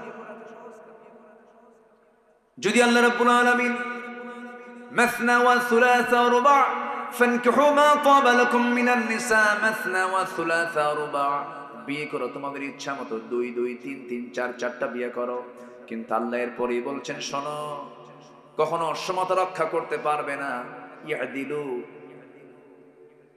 আল্লাহ রাব্বুল আলামিন সুন্দর করে আয়াতের শেষাংশে ব্যাখ্যায় বলতেছেন আল্লাহ তাআদিলু ফাওয়াহিদাতান, তোমাদের জন্য একটাই যথেষ্ট, একটাই তোমাদের জন্য, এটাই তোমাদের জন্য উত্তম। কারণ একাধিক স্ত্রী তোমাদের মধ্যে সমতা রক্ষা করা সহজ না কঠিন? আজ তো না সহজ না কঠিন? বিয়ে যদি করতেই হয়, আমার নবীর সুন্নাহ যদি আদায় করতেই চান, আমার নবী যে বিয়েগুলো করেছেন সেই বিয়েগুলো আমার নবীর চাইতে বয়সী কম নারী, বয়সে কম বয়সী নারী না বেশি বয়সী নারী? বেশি বয়সী নারী। প্রথম স্ত্রী যিনি ছিলেন আমার নবীর চাইতে মাত্র 15 বছরের বড়, মাত্র মাত্র মাত্র হয়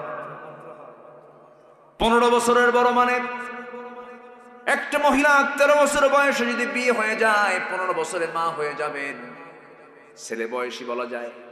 অথচ আমার নবীজি 15 বছরের বয়সে বড় একজন মহিলাকে নিয়ে তিনি তার 24টা বছরে তার যৌবন পাড়ে দিয়েছেন, দ্বিতীয় কোনো বিবাহ করেন নাই।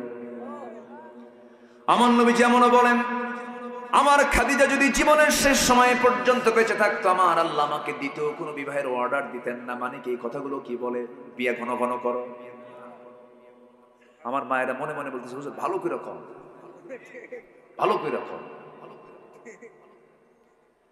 বিয়ে যদি করতেই হয়, আমার মায়ের আমার পক্ষে সায় দিবেন, আমার মায়ের আমার পক্ষে রায় দিয়ে দিবেন। বিয়ে যদি করতেই চান পুরুষ মানুষ, আপনার 3টা লাগবে, 4টা বউ লাগবে।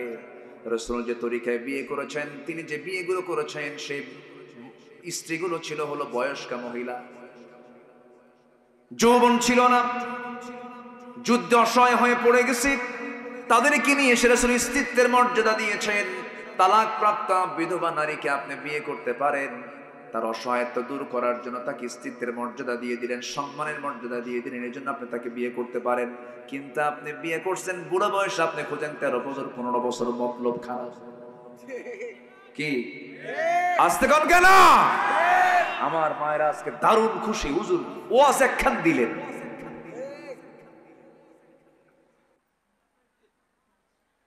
ইসলাম জেনা চায় না, ইসলাম ব্যভিচার চায় না, ইসলাম চায় ওই তালাক প্রাপ্ত মহিলা সমাজে একাকী থাকবে, ফিতনার সৃষ্টি হয়ে যাবে। বিধবা একাকী থাকবে, ফিতনার সৃষ্টি হয়ে যাবে, সেখানে গিয়ে ঝাঁকি মারবে, সেখানে ফিতনা ছড়াবে। অতএব তার চাইতে বিয়ে হওয়াটা ভালো। এখন সেই মহিলা বিয়েটা হবে কোথায়? তালাক প্রাপ্ত, যার বয়স 45-50 হয়ে গেছে, তার তো উচিত তাকে সোশ্যাল সিকিউরিটি দিয়ে তাকে কোথাও না কোথাও বরণ করে নেওয়া উচিত।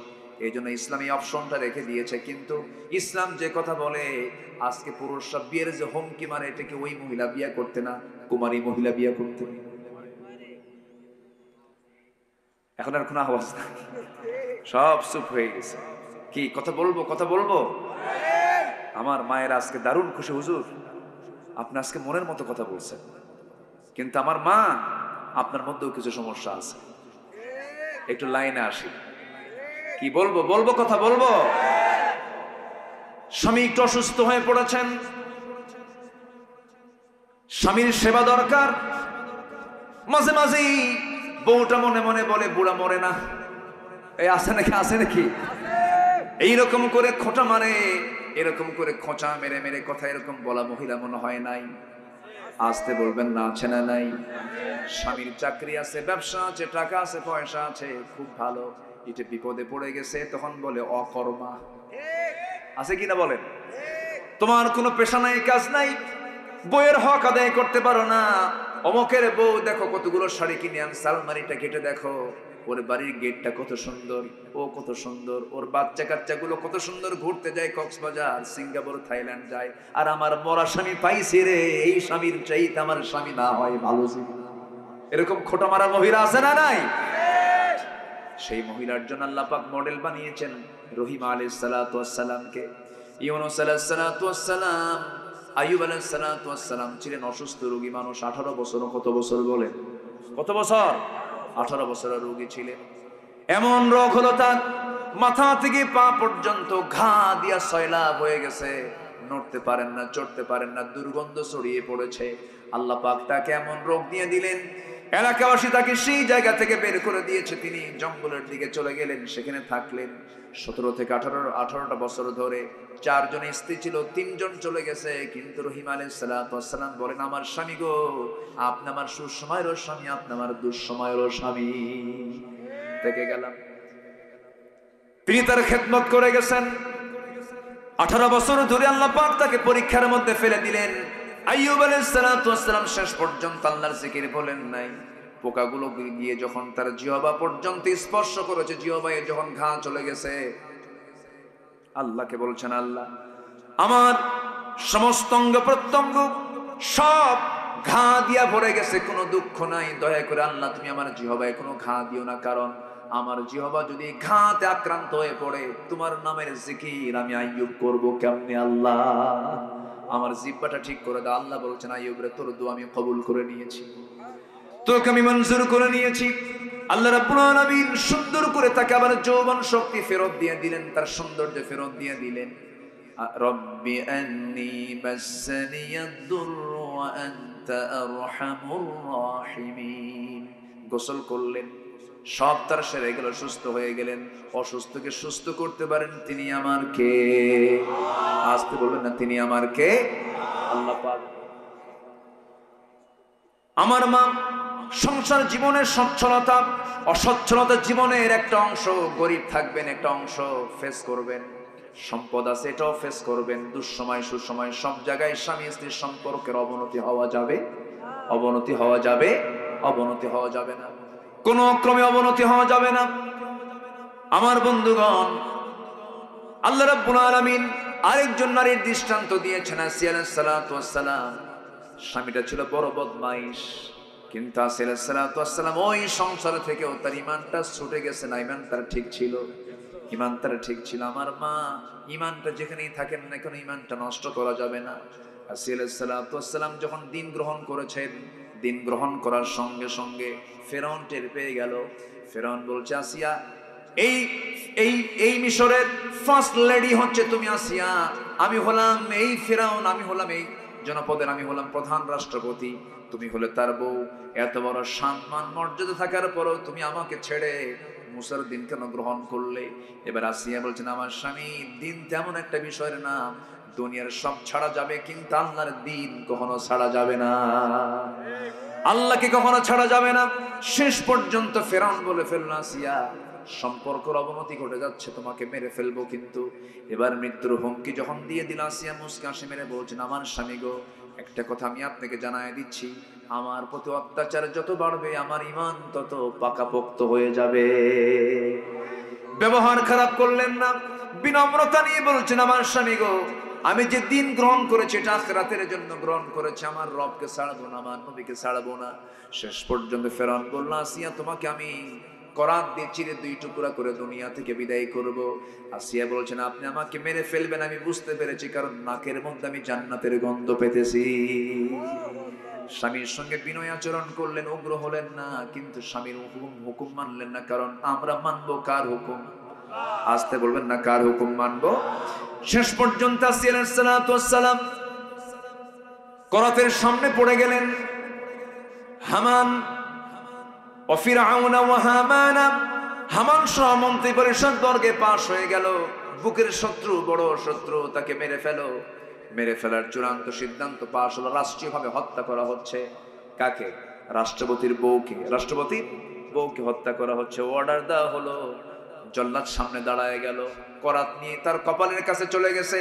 আসিয়া আলাইহিস সালাতু ওয়াস সালাম সেই সময় চুল পরিমাণ কাঁপলেন না, ভীত হলেন না, কারণ ঈমানদার একমাত্র ভয় করবে কাকে? ইসবাত কঠিন সিদ্ধান্ত নিয়ে তিনি সামনে অনরচিত্ততা নিয়ে থাকলেন। এবার তিনি দোয়া করছেন একটা দোয়া, রব্বি বিনিলি ইনদাকা বাইতান ফিল জান্নাতি ওয়া নাজ্জিনি মিন ফিরআউনা ওয়া আমালিহি। আল্লাহ গো, আমার জন্য বানায়া দাও, রব্বি বিনিলি ইনদাকা, আমার জন্য বানায়া দাও তোমার কাছে একটা ঘর, বাইতান একটা ঘর, ইনদাকা বাইতান ফিল জান্নাহ, জান্নাতের মধ্যে একটা ঘর বানায়া দাও।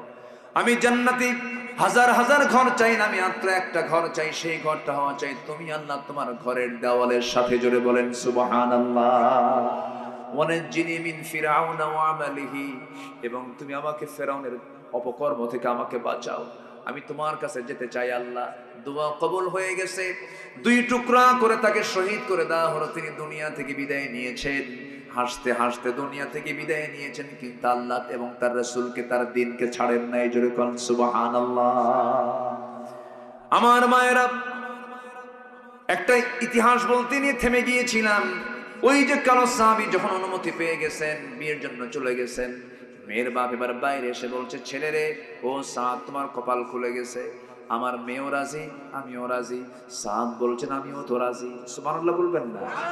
সব রাজি রাজি হয়ে গেছে, চলে গেছেন নবীর দরবারে, গিয়ে বলছেন, ইয়া রাসূলুল্লাহ, আজকে তো আমি সফল হলাম। কেন, কি হয়েছে? হুজুর আপনি পাঠাইছেন, ছেলের কি বলে মেয়ের বাপ রাজি, মেয়েও রাজি হয়ে গেছে, বিয়েটা হয়ে যাক তাড়াতাড়ি। আমার রাসূল বললেন, বিয়ে তো করবা, কিন্তু বিয়ে করতে গেলে তো টাকা পয়সার প্রয়োজন হয়। টাকা পয়সা আছে নাকি হুজুর? টাকা পাবো কোথায়, গরিব মানুষ, তাহলে তো বিয়ে করবা কেমনে? মহরণার টাকা দিতে হবে, টাকা সংগ্রহ করো। হুজুর টাকা সংগ্রহের দায়িত্ব যদি আপনি আমাকে দিয়ে দেন, আমার জীবনে বিয়ে হবে না। হুজুর বিয়ের দায়িত্ব যখন আপনি নিয়েছেন, টাকাটা আপনি দেন, বিয়ে আমি করি। আমার নবীজি খুব খুশি হয়ে গেলেন, সাহাবী দুজনকে ডাক দিলেন, ও নোমান এইদিকে আসো, ও আমার জামাই ওসমান এইদিকে আসো, 200 300 400 দিরহাম দিয়ে দাও। 400 দিরহাম দিয়া আমার নবী তার হাতের মধ্যে দিয়ে বলছে, যাও বাজার করে আসো, বিয়ের বাজার করে আসো।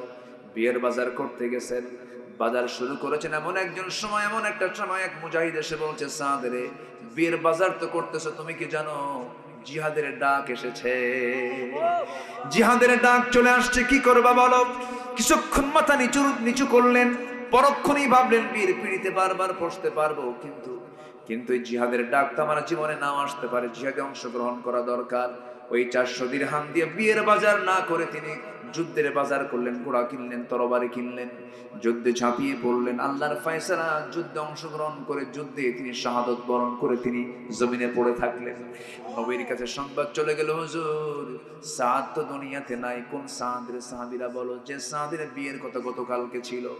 আমার নবীজি আবেগটাকে ধরে রাখতে পারলেন না, দৌড় মেরে তিনি জিহাদের ময়দানে চলে গেছেন, যেখানে তার লাশ পড়ে আছে। দেখতে পেলেন মাথার চুলগুলো, লম্বা লম্বা চুলে রক্ত পড়ে আছে, মস্তকটা ছিটকে পড়ে আছে। রাসূল তার চেহারার দিকে তাকালেন, মাথায় হাত দিলেন, মুস্কি মুস্কি হাসি মারলেন, আবার তিনি চোখের পানি ফেলে ফেলে কাঁদতে লাগলেন। সাহাবীরা বলছেন, ইয়া রাসূলুল্লাহ, আপনি একবার হাসেন একবার কাঁদেন, এর কারণটা কি? রাসূল বলছেন, কাঁদতেছি এজন্য, আমার সাদের জন্য সব বিয়ের আয়োজন সম্পূর্ণ করলাম, কিন্তু আমার সাদ বিয়ে করতে পারলো না, এই জন্য কান্দি। আর হাসার কারণ হলো, আমি সাদকে দেখতেছি জান্নাতের হুরগুলো তাকে টানাটানি করে বেহেশতের দিকে নিয়ে চলে যেতেছে। আমার নবীজি বলেন, সাহাবীরা এই মহিলাকে নিয়ে যাও, জানাজার আয়োজন করো। জানাজা কেউ পড়াবে না, আমি রাসূল নিজে জানাজা পড়ায় দেব। জানাজায় হাজির হলেন রাসূল, জানাজা পড়ায় শেষ করলেন। এরপরে বলছেন, সাহাবীরা, আমার এই সাহাবীর জানাজা যে আমরা পড়লাম, জানাজার এই আমার মুজাহিদের সাদের যে জানাজা পড়লাম, এই সাদের সঙ্গে যার বিয়ের কথা ছিল, সেই মহিলাটা কোথায়? হুরে মদিনাটা কোথায়? তাকে ডেকে আনো তো। জানাজা সম্পন্ন হওয়ার পরে সেই মহিলাকে ডেকে আনা হলো। রাসূল বলছেন, হুরে মদিনা রে, আজকে যদি আমার সাদ বেঁচে থাকতো, তোমার সঙ্গে তার বিয়ে হয়ে যেত, কিন্তু আমার সাদ বিয়ের বাজার না করে জান্নাতের বাজার করে দুনিয়া থেকে বিদায় হয়ে গেছে। ওরে হুরে মদিনা, মদিনার সুন্দরী মহিলা, তার স্মৃতিকে ধরে রাখার জন্য তার পক্ষ থেকে আমি তোমাকে তার বাজার করা যুদ্ধের ঘোড়ার তরবারি আমি তার পক্ষ থেকে তোমাকে হাদিয়া স্বরূপ দিয়ে দিলাম। মহিলা সন্তুষ্ট চিত্তে বাড়ির দিকে চলে গেল। আমার ওয়াজও শেষ হয়ে গেল। কি করব? চালাবো? জোরে বলি ইনশাআল্লাহ। জোরে বলি ইনশাআল্লাহ। জিকির করি লা ইলাহা, আরো জোরে লা ইলাহা,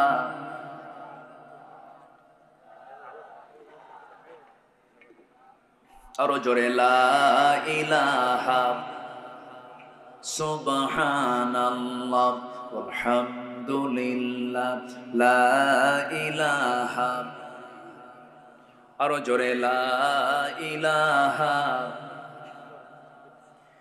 লা ইলাহা ইল্লাল্লাহু মুহাম্মাদুর রাসূলুল্লাহ সাল্লাল্লাহু আলাইহি ওয়াসাল্লাম। একজন আল্লাহর পছন্দের বান্দার বৈশিষ্ট্য হলো 16টা। বলছি মাত্র কয়টা? কয়টা বলছি বলেন? কেন নুরু ওয়াজ কি শেষ না শুরু? তাই তো, তাহলে একটু 2-3 রাত হলে ভালো হয়, তাই না? 2-3 রাত হলে ভালো হয়। জি, আপনাদের কষ্ট হচ্ছে কিনা জানি না। মায়েরা কি আছে? মায়েরা আছে? মায়েরা মাহফিলে আসে মাশাআল্লাহ। আমি শুনেছি মাহফিলে পুরুষের চাইতে মেয়েরা 3-4 গুণ বেশি। বলি আলহামদুলিল্লাহ। কিন্তু এলাকার মায়েরা কি মার্কেটে যায়? মার্কেটে যায়? ভালো, কি বলবো আর। কোন মহিলা যদি একা হজে যেতে চান, তার কি হজ হবে? কেন হবে না? হজ কি ফরজ না? কেন হবে না? একটা ফরজ কাজ, ফরজ ইবাদত। একটা ফরজ ইবাদত যদি আল্লাহ পাক শর্ত জড়িয়ে দেন, কি অবশ্যই একজন মুহরিম, একজন মাহরাম সাথে নিতে হবে। ছেলে, বাবা, ভাই, স্বামী, ভাগিনা, ভাতিজা, নাতি, এরকম যার সঙ্গে বিয়ে জায়েজ নাই, এরকম পুরুষ অথবা তার স্বামী সঙ্গে যেতে হবে হজ। আর হজের মতো ইবাদতে যদি এই কন্ডিশন থাকে, মার্কেটে যাওয়া তো ওয়াজিব। ওয়াজিব না? আপনি যাবেন, যান, সমস্যা নাই। আপনি স্বামীকে সাথে নিয়ে যান, বোরকা পরে যান। আপনি কোড মানেন, আপনি পদ্ধতি মানেন। আপনি একা একা যাবেন কেন? আপনি একা বলে তো বিপদে পড়ে যাবেন। কি হয়েছে? বাবারে খুঁজে পাচ্ছে না? আব্বু সমস্যা নাই তো, আমি আছি তো, সমস্যা নাই। জাহাঙ্গীর আলম বাবা, তার ছেলে কাঁদতেছে একা একা, আসো তো আব্বু।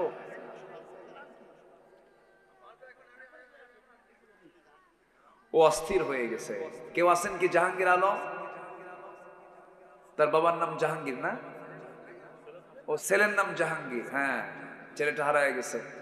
ও তো অস্থির হয়ে যাচ্ছে, ওর তো মানে হার্টের অবস্থা খারাপ, খুব টেনশনে আছে। জি, হয়ে যাবে ইনশাআল্লাহ। স্টেজে আছে, আপনারা সন্তানটাকে, যে যার সন্তান তিনি নিয়ে যাবেন, আবার অন্য কেউ নিয়েন না, আরেক বিপদ হয়ে যাবে। জি, সম্মানিত ভাইয়েরা, তাহলে মার্কেটে একটা মহিলা যাবেন, কিন্তু যাওয়ার শর্ত হলো সাথে একজনকে নিতে হবে। মেয়েরা কি চাকরানি না রাজরানী? পুরুষরা চাকর। পুরুষরা কি চাকর? দেখেন না, মহিলা গেলে, কোথাও গেলে সাথে কার যেতে হবে? চাকর। আমরা কি? আজ থেকে আমরা ভালো করে কেন, আমরা কি? মেয়েরা কয় আমরা রাজনীতি থাকবো না, আমরা হব চাকরানি। কি কথা বোঝেন নাই? মানে পদোন্নতি না নিয়া কি নাই, নিচের পদে ডিমোশন, মানে প্রমোশন না ডিমোশন চায় তারা। রাজরানীর মতো চলবে তারা। তাদেরকে স্বামী দেখবে, ভাই দেখবে, বাবা দেখবে। দায়িত্ব হচ্ছে পুরুষের তাকে দেখা। মেয়ে বলে না, আমার কি অধিকার নাই? সমান অধিকার। কি অধিকার? সমান অধিকার। চলে গেল মার্কেটে ঢং ঢং করে, গায়ে কাপড় চোপড় নাই, মাথার চুল ছেড়ে দেওয়া, মাথায় কোনো ওড়না নাই, পরনের কাপড় চোপড় নাই বললেই চল, অর্ধলগ্ন পোশাক, লাল শাড়ি, লাল লিপস্টিক, গালে আটা ময়দা লাগায়া। গালে কি লাগায়? আটা ময়দা লাগায়। এরপরে কপালের মধ্যে একটা টিপ লাগায়া, ভ্যানিটি ব্যাগ নিয়া, হাই হিল পরে চললো, ছুটলো মার্কেটের দিকে। দোকানদারের সামনে গিয়ে ঠ্যাঙের উপরে ঠ্যাং তুলে দিয়ে দোকানদারকে লক্ষ্য করে বলে, ভাইয়া এই আসে না? একটা শাড়ি দেখানো যাবে কি? মানে এত সুন্দর তার মাখরাজ আর সিফাতের শব্দ চয়ন, দোকানদার তো সিট হয়ে পড়ে আছে। হ্যাঁ, দোকানদার ভাষা শুইরা ওর সেন্স নাই। শাড়ি একখান বের করে নিজের গায়ে লটকা দিয়া বলে, আপা এই শাড়ি কিন্তু আপনাকে দারুণ মানাবে। ওটা আরেক বদমাইশ আছে কিনা? এগুলো সব হচ্ছে শয়তানের কারখানা। এগুলো সব কার কারখানা?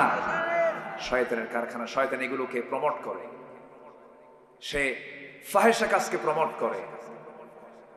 ইদানিং কিছু রিসোর্ট বের হয়েছে, হোটেল, বিভিন্ন গ্রামের ভিতরে, পাড়ার ভিতরে, বিশাল মাঠ, গ্রামকে গ্রাম, শুধু ধান আর ধান। ওর মাঝখানে ছোট্ট কবুতরের ঘরের মতো ছোট্ট ছোট্ট খোপ খোপ খোপ খোপ এরকম কিছু হোটেল আছে না নেই বলেন তো? সেখানে শুধু রেখে দিয়েছে দুটো করে সিট। কটা করে সিট? তিনটা সিট না, কটা করে সিট? ওই দুই সিটে কে বসবে বলেন? কে কে বসবে ওই জায়গায়? দুই ফেরেশতা বসবে নাকি?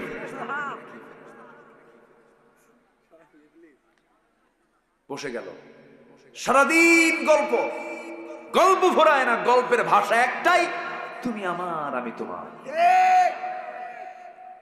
সব ভালোবাসা বিয়ের আগে হয়ে শেষ। বিয়ের আগে তো সব ভালোবাসা করে শেষ করছে, প্রেম ট্রেম সব শেষ। বিয়ের আগের মুহূর্তে যখন মেয়ে বলে আমারে বিয়ে করবা না, দেখো আমার খুব সমস্যা, এই আছে না নাই বলেন তো? আছে না নাই? আমার মা বোন ঠকো না, ঠকা যাবে না, এগুলো করো না, ঠকবা কিন্তু। পুরুষ খুব খারাপ, পুরুষরা কিন্তু বদমাইশ আছে, মহিলারা খুব ভালো।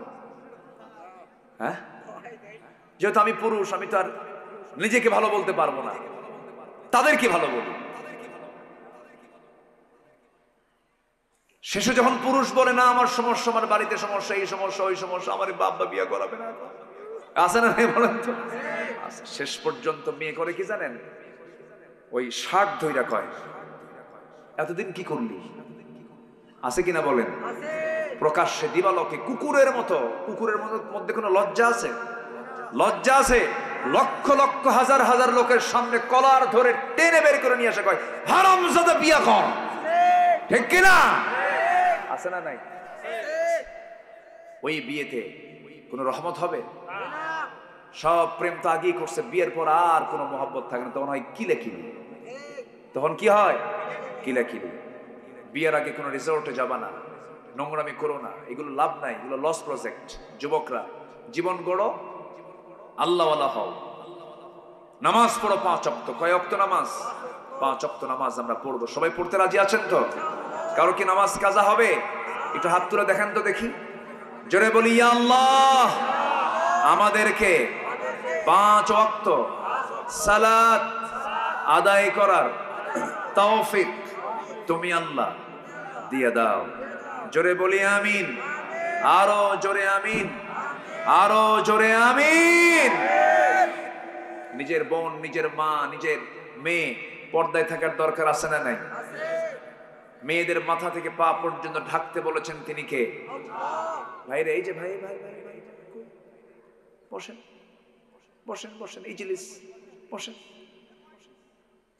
আমি শেষ করে দেব, বসেন, যে একটু বসেন। আমি খুবই আনন্দিত যে ধোপাদির এই ময়দানে একটা লোক, আলহামদুলিল্লাহ। বসুন, আরেকটু সময় আমি শুধু পয়েন্ট আকারে কথাগুলো বলি, আমি শেষের দিকে যাব।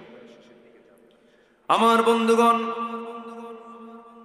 আল্লাহর যারা বিনয়, আল্লাহর যারা পছন্দের বান্দা হবে, তার 1 নম্বর হবে উগ্র না বিনয়ী? বিনয়ী হবে। নাম্বার 2 হলো ওয়াইদা খাতাবাহুমুল জাহিলুনা ক্বালু সালামা। নাম্বার 2 হলো যারা জাহেল লোক হবে, জাহেল লোকের সঙ্গে তারা তর্ক বিতর্ক করবে না, অযথা তর্ক করে সময় নষ্ট করবে না। কারণ মূর্খের সাথে জাহেলদের সঙ্গে কথা বললে নিজের সম্মান চলে যায়। শুধু সালামটা দিয়ে সেখান থেকে বিদায় হওয়া, এটা হচ্ছে আল্লাহর পছন্দের বান্দাদের গুণ। এটা আমরা তর্ক করব না, সালাম দেব। বলেন বলেন বলেন বলেন, তর্ক করব না, সালাম দেব, সালাম দেব। নাম্বার 3 হলো ওয়াল্লাযীনা ইয়াবিতুনা লিরাব্বিহিম সুজদান ওয়া কিয়ামা। রহমানের যারা বান্দা, আল্লাহর পছন্দের যারা বান্দা, তারা রাত জেগে জেগে তারা আল্লাহর প্রেমে তারা কাঁদবে, চোখের পানি ফেলে ফেলে কাঁদবে। আমার বন্ধুগণ সেজদা দেবে, কিয়াম করবে, এবং তারা কি করবে? রব্বানা সরিফ আন্না আযাবা জাহান্নাম ইন্না আযাবাহা কানা গরামান ইন্নাহা সাআত মুস্তাকাররান ওয়া মুকামা। জাহান্নাম এত ভয়ঙ্কর, জাহান্নামের নাম শুনলে সাহাবে কেরাম কাঁদতে কাঁদতে অস্থির হয়ে যেতেন। আমার নবীজি যখন জাহান্নামের আয়াতগুলো বলতেন, অবলীলায় চোখের কোনা বেয়ে বেয়ে টপ টপ করে পানি পড়তো, রাসূল কাঁদতেন, সাহাবীরাও কাঁদতেন। এত ভয়ঙ্কর জাহান্নাম, জাহান্নামটা এত উত্তপ্ত হবে, জাহান্নামটার আগুনটা এত উত্তপ্ত হবে, আল্লাতী তাত্তালিউ আলাল আফইদা। আমার বন্ধুগণ, অন্তরগুলো, এই আফইদা অন্তরগুলো সব টকবক করতে থাকবে আগুনে। এমন ভয়ঙ্কর জাহান্নাম রব্বুল আলামিন রেখে দিয়েছেন। এই যে সূর্য দেখি আমরা, এই সূর্য যদি জাহান্নামের মুখে ছেড়ে দেওয়া হয়, অবলীলায় সূর্য জাহান্নামের মধ্যে হেরে যাবে। এত ভয়ঙ্কর জাহান্নাম। সেই জাহান্নাম থেকে যারা আল্লাহর পছন্দের বান্দা, বাঁচার জন্য রাতের বেলা কেঁদে কেঁদে আল্লাহকে বলবে, আল্লাহ জাহান্নাম থেকে আমাকে বাঁচায় দাও। নাম্বার 4 চলে গেল। নাম্বার 5 হলো যারা বিনয়ী বান্দা হবে, তারা কখনো অপচয় করবে না, তারা কখনো কি করবে না? অপচয় করবে না। ওয়াল্লাযীনা ইযা আনফাকু লাম ইউসরিফু ওয়া লাম ইয়াকতুরু ওয়া কানা বাইনা যালিকা কাওয়ামা। রহমানের যারা পছন্দের বান্দা, তারা কখনো বিনয়ী, তারা কখনো অপচয়কারী হবে না। টাকা আছে, পয়সা আছে, একটা গাড়ি যথেষ্ট, সেখানে শুধু গাড়ির মডেল চেঞ্জ করতে করতে কোটি কোটি টাকার খরচ করে ফেলে। এমন কিছু হাওয়ার ধনী আমার দেশে আছে না নাই? আসতে বলবেন না, আছে না নাই? আপনি হাজার হাজার কোটি টাকার মালিক হতে পারেন, কিন্তু সম্পদ আপনার কাছে আল্লাহ আমানত দিয়েছেন, অপচয় করার কোনো ক্ষমতা আপনার নাই। একজন ধনী সাহাবী ছিলেন সাইয়েদনা ওসমান রাদিয়াল্লাহু তাআলা আনহু, নবীর জামাই। নবীর কি জামাই? এক জামাই ছিলেন সবচেয়ে ধনী মানুষ মক্কার, আবার আরেকজন জামাই ছিলেন সবচেয়ে বড় ফকির, সবচেয়ে বড় ফকির। নবীজি তো সম্পদ দেখে বিয়ে দেন নাই, অর্থ দেখে বিয়ে দেন নাই, রাসূল বিয়ে দিয়েছেন হলো তাকওয়া দেখে। আমার বন্ধুগণ, ওসমান জিন্নুরাইন কে আল্লাহ রাসূল 2টা মেয়েকে দিয়েছিলেন। একটা মেয়ে মারা যায়, তারপর আরেকটা মেয়েকে তারা হাতে তুলে দেন। আবার আমার নবীর সবচেয়ে কাছের দুলালি, সবচেয়ে আদরের মেয়ে ফাতিমাকে তিনি তুলে দেন একজন গরিব সাহাবীর সাথে, সাইয়েদনা আলী রাদিয়াল্লাহু তাআলার সাথে তিনি বিয়ে দিয়ে দেন। টাকা দেখে বিয়ে দেন নাই, সম্পদ দেখে বিয়ে দেন নাই। তবে হ্যাঁ, প্রশ্ন আসতে পারে, তাহলে জিন্নুরাইন, ওসমান জিন্নুরাইনের সঙ্গে তিনি বিয়ে দিলেন না, রাসূল সম্পদ দেখে বিয়ে দেন নাই। দেখেন কেমন ধনী তিনি। সাইয়েদনা ওসমান বলছেন, ইয়া রাসূলুল্লাহ, আমি আপনার কাছে আজকে একটা দোয়ার জন্য আসছি। কি দোয়া? হুজুর, আমি যেন গরিব হই, আমি যেন কি হই? আচ্ছা বলেন তো, কোন ধনী কি দোয়া চায়? এরকম ধনী পাইছেন আপনারা কখন? যে কোন একটা ধনী গ্রুপ অফ ইন্ডাস্ট্রিজ এর মালিক এসে মাহফিল এসে বললো, হুজুর আপনি একটু দোয়া করেন, কালকের মধ্যে যেন আমি ফকির হই। এই দোয়া কেউ চায়? কিন্তু এমন ধনী তিনি। সাইয়েদনা ওসমান নবীর কাছে এসে বলছেন, ইয়া রাসূলুল্লাহ, আমার মন চাচ্ছে আপনি আমার জন্য দিল থেকে দোয়া করে দিন, আমি যেন ফকির হয়ে যাই। রাসূল বলছেন, কেন ওসমান এমন করে দোয়া চাও কেন? হুজুর, এত বড় দায়িত্ব আমার ভালো লাগে না, এই সমস্ত হিসাবগুলো করতে করতে আমার দিনটা চলে যায়, আমার বড় কষ্ট হয়, আপনি আমার জন্য দোয়া করুন, আমি যেন ফকির হই। রাসূল বলেন, আমি একটা প্রশ্ন করব। কি প্রশ্ন?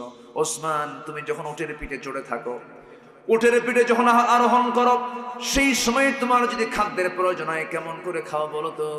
সাইয়েদনা ওসমান জিন্নুরাইন বলছেন, হুজুর, উটের পিঠে যখন উট চলতে থাকে, তখনও যদি আমি খাইতে বসি, উটের পিঠে আমি বসেছি খাওয়ার জন্য, ওই সময়ে যদি খাবার গ্রহণ করতে নিয়ে যদি হঠাৎ করে সেই খাবার থেকে যদি একটা দানাও যদি জমিনে পড়ে যায়, ওই সময় আমি করি কি, ঘোড়াটাকে থামায়া দিয়া, ঘোড়াটাকে বসায়া দিয়া, ওই পড়ে যাওয়ার দানাটা হাতের মধ্যে তুলে পানিতে ধুয়ে সেই খাবারটা আবার খেয়ে নেই, অপচয় করি না।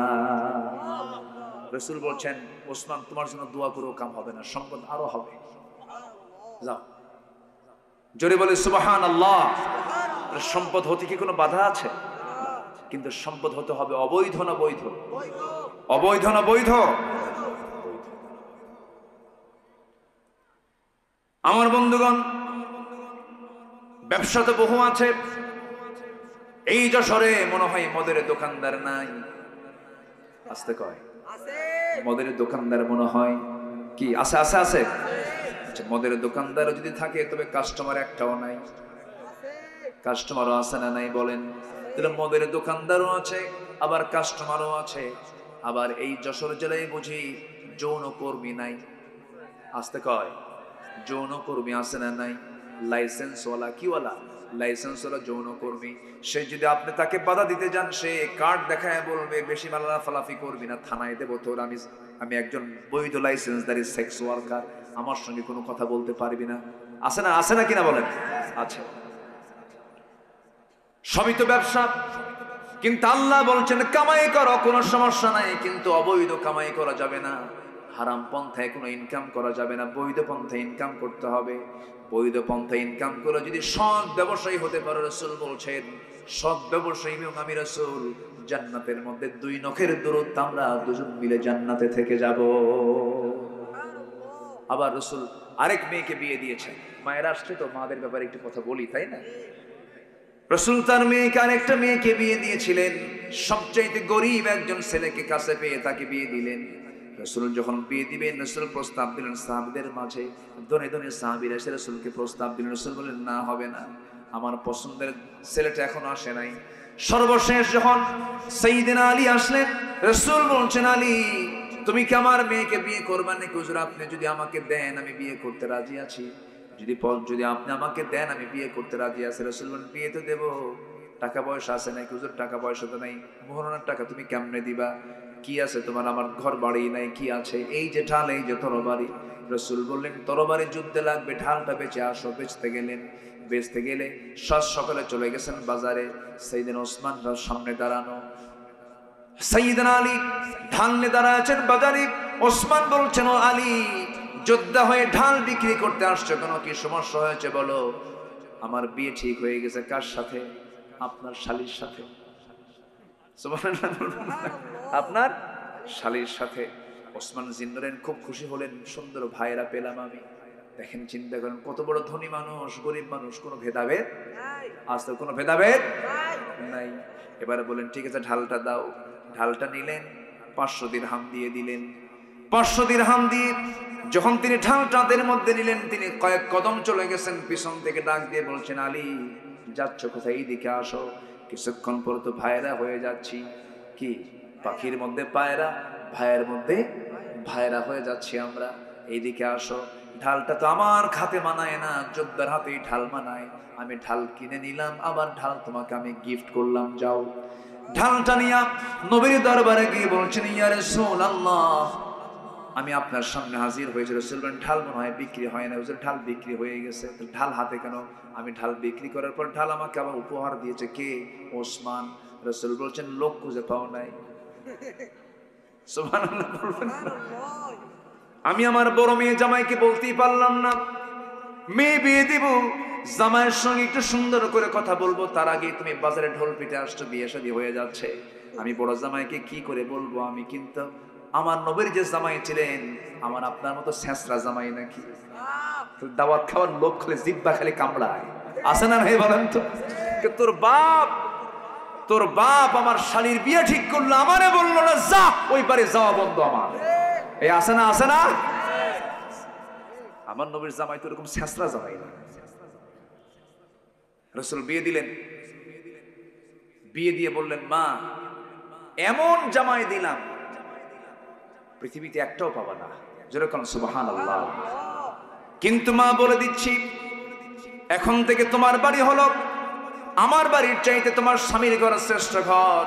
স্বামীর ঘরে ঘরে করে স্বামীর ঘর গিয়ে তুমি সেখানে সংসার জীবন চালাও, স্বামীকে সন্তুষ্ট করো, স্বামীকে রাজি করো, স্বামীর আনুগত্য করো, স্বামীর কথা মেনে চলো। দুজন দুজন বন্ধু হয়ে যাও, দুজন দুজনের অন্তরঙ্গ হয়ে যাও। দুঃখ কষ্টগুলো তোমরা ভাগাভাগি করে নাও। কিন্তু একটা কথা বলে দিই মা ফাতিমা, মৃত্যুর দিন পর্যন্ত আমার কানে যেন স্বামীর বিরুদ্ধে একটা নালিশও যেন আমার কানে না আসে। বাপ মেয়েকে বলে দিলেন যাও। পিসদানি দিলেন, একটা তোষক দিলেন, একটা চাদর দিলেন চামড়ার, আর পানির মশক দিলেন। সংসার করে খাও, যাও। ঘর নাই, বাড়ি নাই, টাকা নাই, পয়সা নাই, ভাড়াটি একটা বাড়িতে, ভাড়ার একটা বাড়ি ভাড়া করে সেখানে থাকলেন। কি বলে দিলেন রাসূল? স্বামীর বিরুদ্ধে একটা নালিশ যেন কানে না আসে। আর আজকের মেয়ের বাপরা যখন মেয়েকে বিয়ে দেয়, বিয়ে দিয়ে বলে মা যা, স্বামীর ঘরে যাবি, কিছু হবে শুধু ফোন দিবি, খাইয়া ফালামু। এরকম আছে না নাই? আগে হুমকি মারে, আগে কি মারে? হুমকি মারে। সংসার হবে? হবে সংসার? ম্যানেজ করতে হবে, ম্যানেজ। মুরব্বীদের দায়িত্ব হলো সংঘর্ষকে এড়িয়ে যাওয়া, সুন্দর করে বুঝায় দেওয়া, সুন্দর করে মোহাব্বত তৈরি করে দেওয়া। একদিন আমার নবীর সামনে ফাতিমা রাদিয়াল্লাহু তাআলা আনহা বসে বসে নামাজ পড়ছিলেন। নবীর ঘরে এসে রাসূল বলছেন, আমার মেয়ে ফাতিমা, তুমি কম বয়সী, বসে বসে নামাজ পড়ো কেন? তোমার তো দাঁড়িয়ে নামাজ পড়ার যোগ্যতা আছে, শারীরিক সক্ষমতা আছে। তিনি বলছেন, আব্বাজান, বসে বসে নামাজ পড়ার কারণ হলো আপনি আমার স্বামীর ব্যাপারে বলে দিয়েছেন স্বামীর যেন কোনো দুর্নাম আমার কানে না আসে। আমার গায়ে যে পোশাকটা দেখতেছেন, এই পোশাকের পিছনের অংশটুকু একটু তালিযুক্ত অংশ, ছেঁড়া অংশ আছে। আমি যদি দাঁড়িয়ে দাঁড়িয়ে নামাজ পড়তে যাই, আপনার নজরটা ছেঁড়া অংশের দিকে পড়তে পারে। হয়তো মনে মনে ভাবতে পারেন আমার মেয়েকে আমার জামাই আলী কাপড়ে কষ্ট দেয়, এতটুকু দুর্নাম প্রকাশ পেয়ে যাক, চাই নাই বলে বসে বসে নামাজ পড়ি। সুবহানাল্লাহ বলবেন না? আল্লাহ পাক মাদেরকে এগুলো বোঝার তৌফিক দান করুন। বউকে পিটানো সুন্নতে মুআক্কাদা। এই কতক্ষণ সব দিকে খেয়াল করতে হবে। মায়েরা তো বলতেছে মনে মনে, হুজুর কিছু তো আপনাদের কিছু কর না। বউকে পিটানো যাবে? বউকে মারা যাবে? বউকে মারা যাবে না। বউকে মারা কোন নবীর সুন্নাহ না। আমার নবীর কি সুন্নাহ ছিল এরকম? মারবেন কেন? বউকে পিটানো যাবে না, বউকে মারা যাবে না। তবে হ্যাঁ, আবার কিছু কিছু পুরুষ আছে এমন, বউ পাগল, বউয়ের পাগলের ঠেলায় মায়ের দিকে খবর নাই। আসতে বলবেন না, আছে না নাই? একটা প্রশ্ন করবো, বলুন তো, মা বড় না বউ বড়? ভালো করে চিন্তা করে বউয়ের দিকে খেয়াল করে বাড়িতে চলে যান, নফসের দিকে যান, বউয়ের দিকে তাকায় তাকায় মনে মনে একটু চিন্তা করে সময় নিয়ে বলুন, মা বড় না বউ বড়? মাহফিলে মা বড়, বাড়িতে বউ বড়। দেখেন ঠিক কইছে, ঠিক।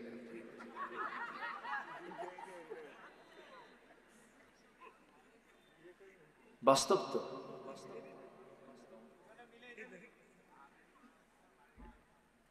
আজকে ঘড়ি এত ঘুরে কেন বুঝলাম না। ঘড়ি তো আজকে প্রচুর ঘুরতেছে। তাহলে বলেন তো, কোনোদিন কি বউ মার চেয়ে বড় হতে পারে? মা তো মার জায়গায়, তবে বউ ছোট না। কিন্তু শোনেন, বউ যদি নামাজ না পড়ে কি করবেন বলেন তো?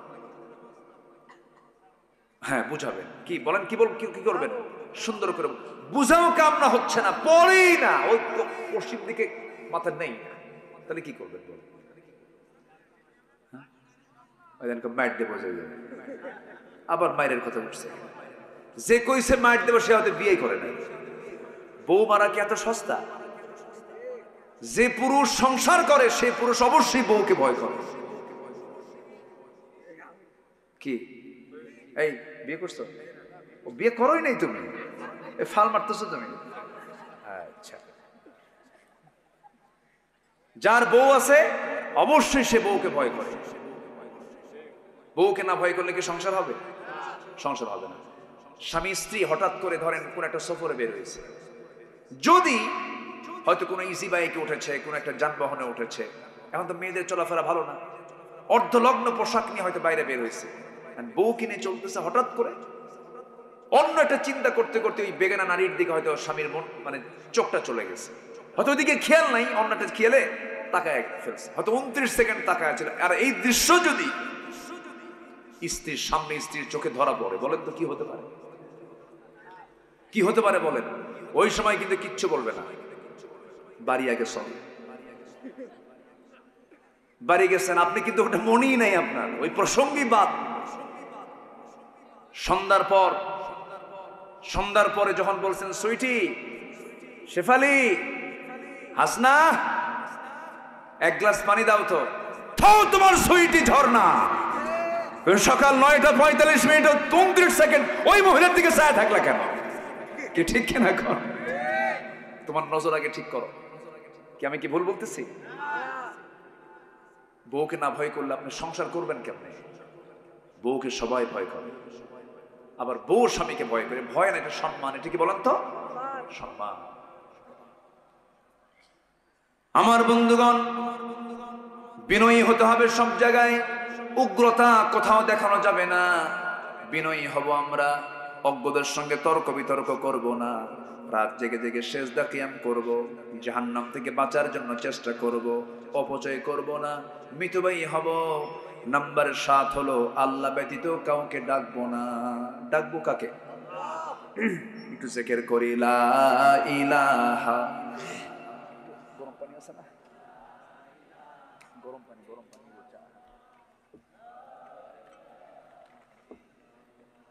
আরো জোরে, লা ইলাহা।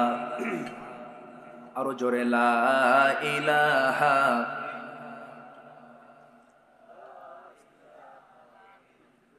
আরো জোরে, লা ইলাহা ইল্লাল্লাহ সুবহানাল্লাহ আলহামদুলিল্লাহ লা ইলাহা ইল্লাল্লাহ মুহাম্মাদুর রাসূলুল্লাহ সাল্লাল্লাহু আলাইহি ওয়াসাল্লাম। নাম্বার 7 হলো আল্লাহ ব্যতীত কাউকে না ডাকা। 16টা বৈশিষ্ট্য ইমানদারদের, যারা আল্লাহর পছন্দের বান্দা, তাদের বৈশিষ্ট্য 16টা। এর মধ্যে 7 নাম্বার হলো আল্লাযীনা লা ইয়াদউনা মা'আল্লাহি ইলাহান আখার। আল্লাহ ব্যতীত কাউকে না ডাকা। ওয়ালা ইয়াকতুলুনান নাফসাল্লাতী হারামাল্লাহু ইল্লা বিল হক ওয়ালা ইয়াজনুন। নাম্বার 8 হলো হত্যা না করা, খুন না করা, মার্ডার না করা। নাম্বার 9 হলো জেনা না করা, জেনা না করা। নাম্বার 10 হলো তওবা করা। কি করা বলেন? তওবা করা। ইল্লা মান তাবা ওয়া আমানা ওয়া আমিলা সালিহান ফাউলাইকা ইউবাদদিলুল্লাহু সাইয়্যাতিহিম হাসানাত ওয়া কানা আল্লাহু গফুরার রহিমা। জোরে বলুন আল্লাহু আকবার। তওবা করা।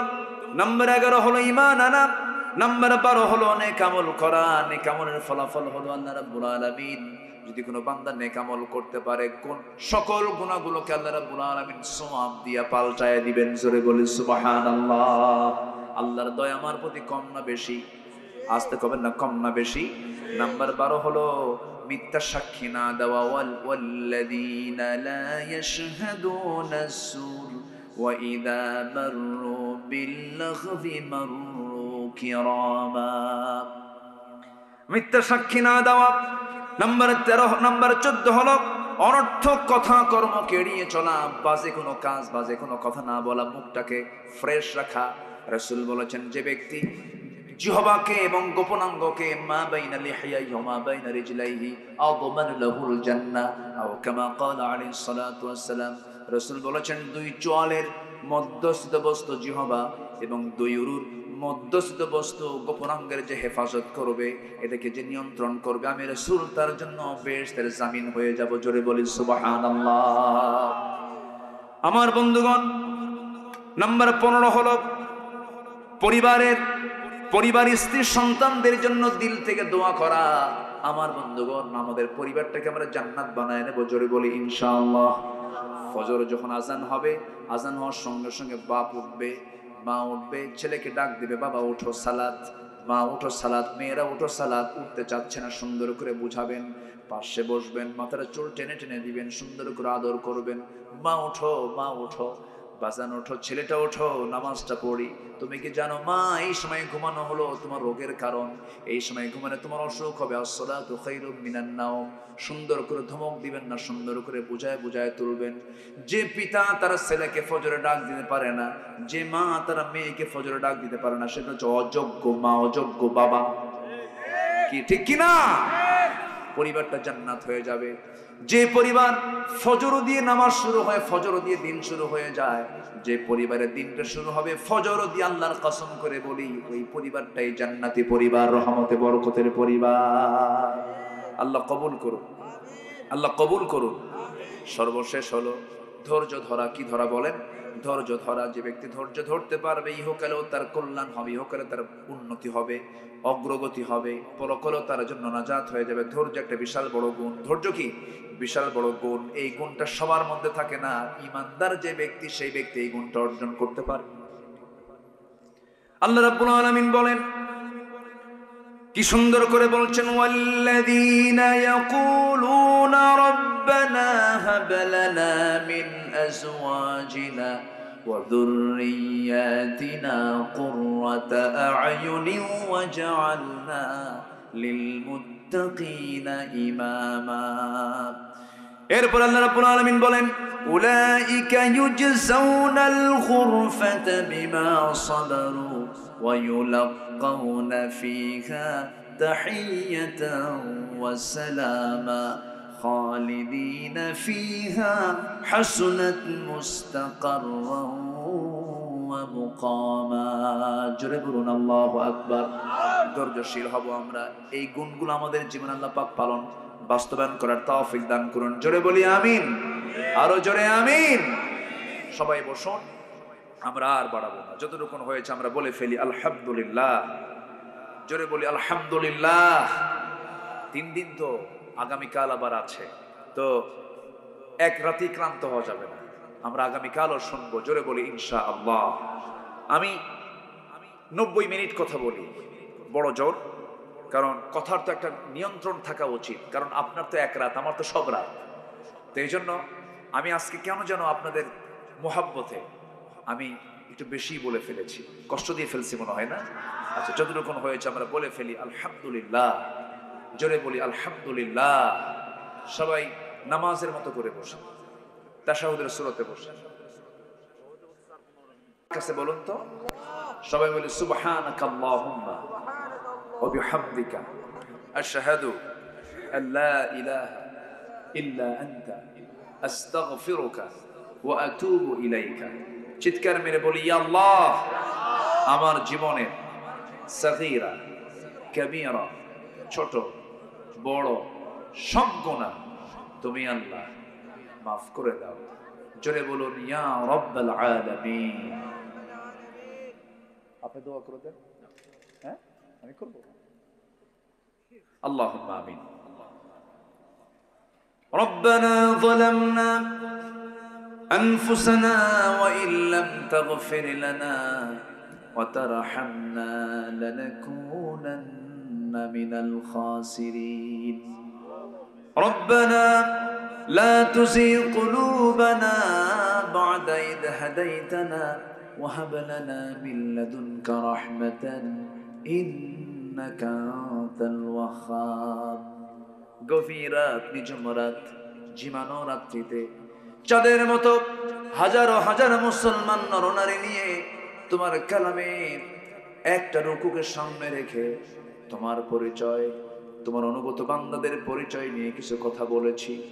গুনার বোঝা মাথায় নিয়ে কাঙ্গাল ফিকারের মতো দুটো হাত পেতেছি। আল্লাহ, গুনার দিকে নজর দিও না।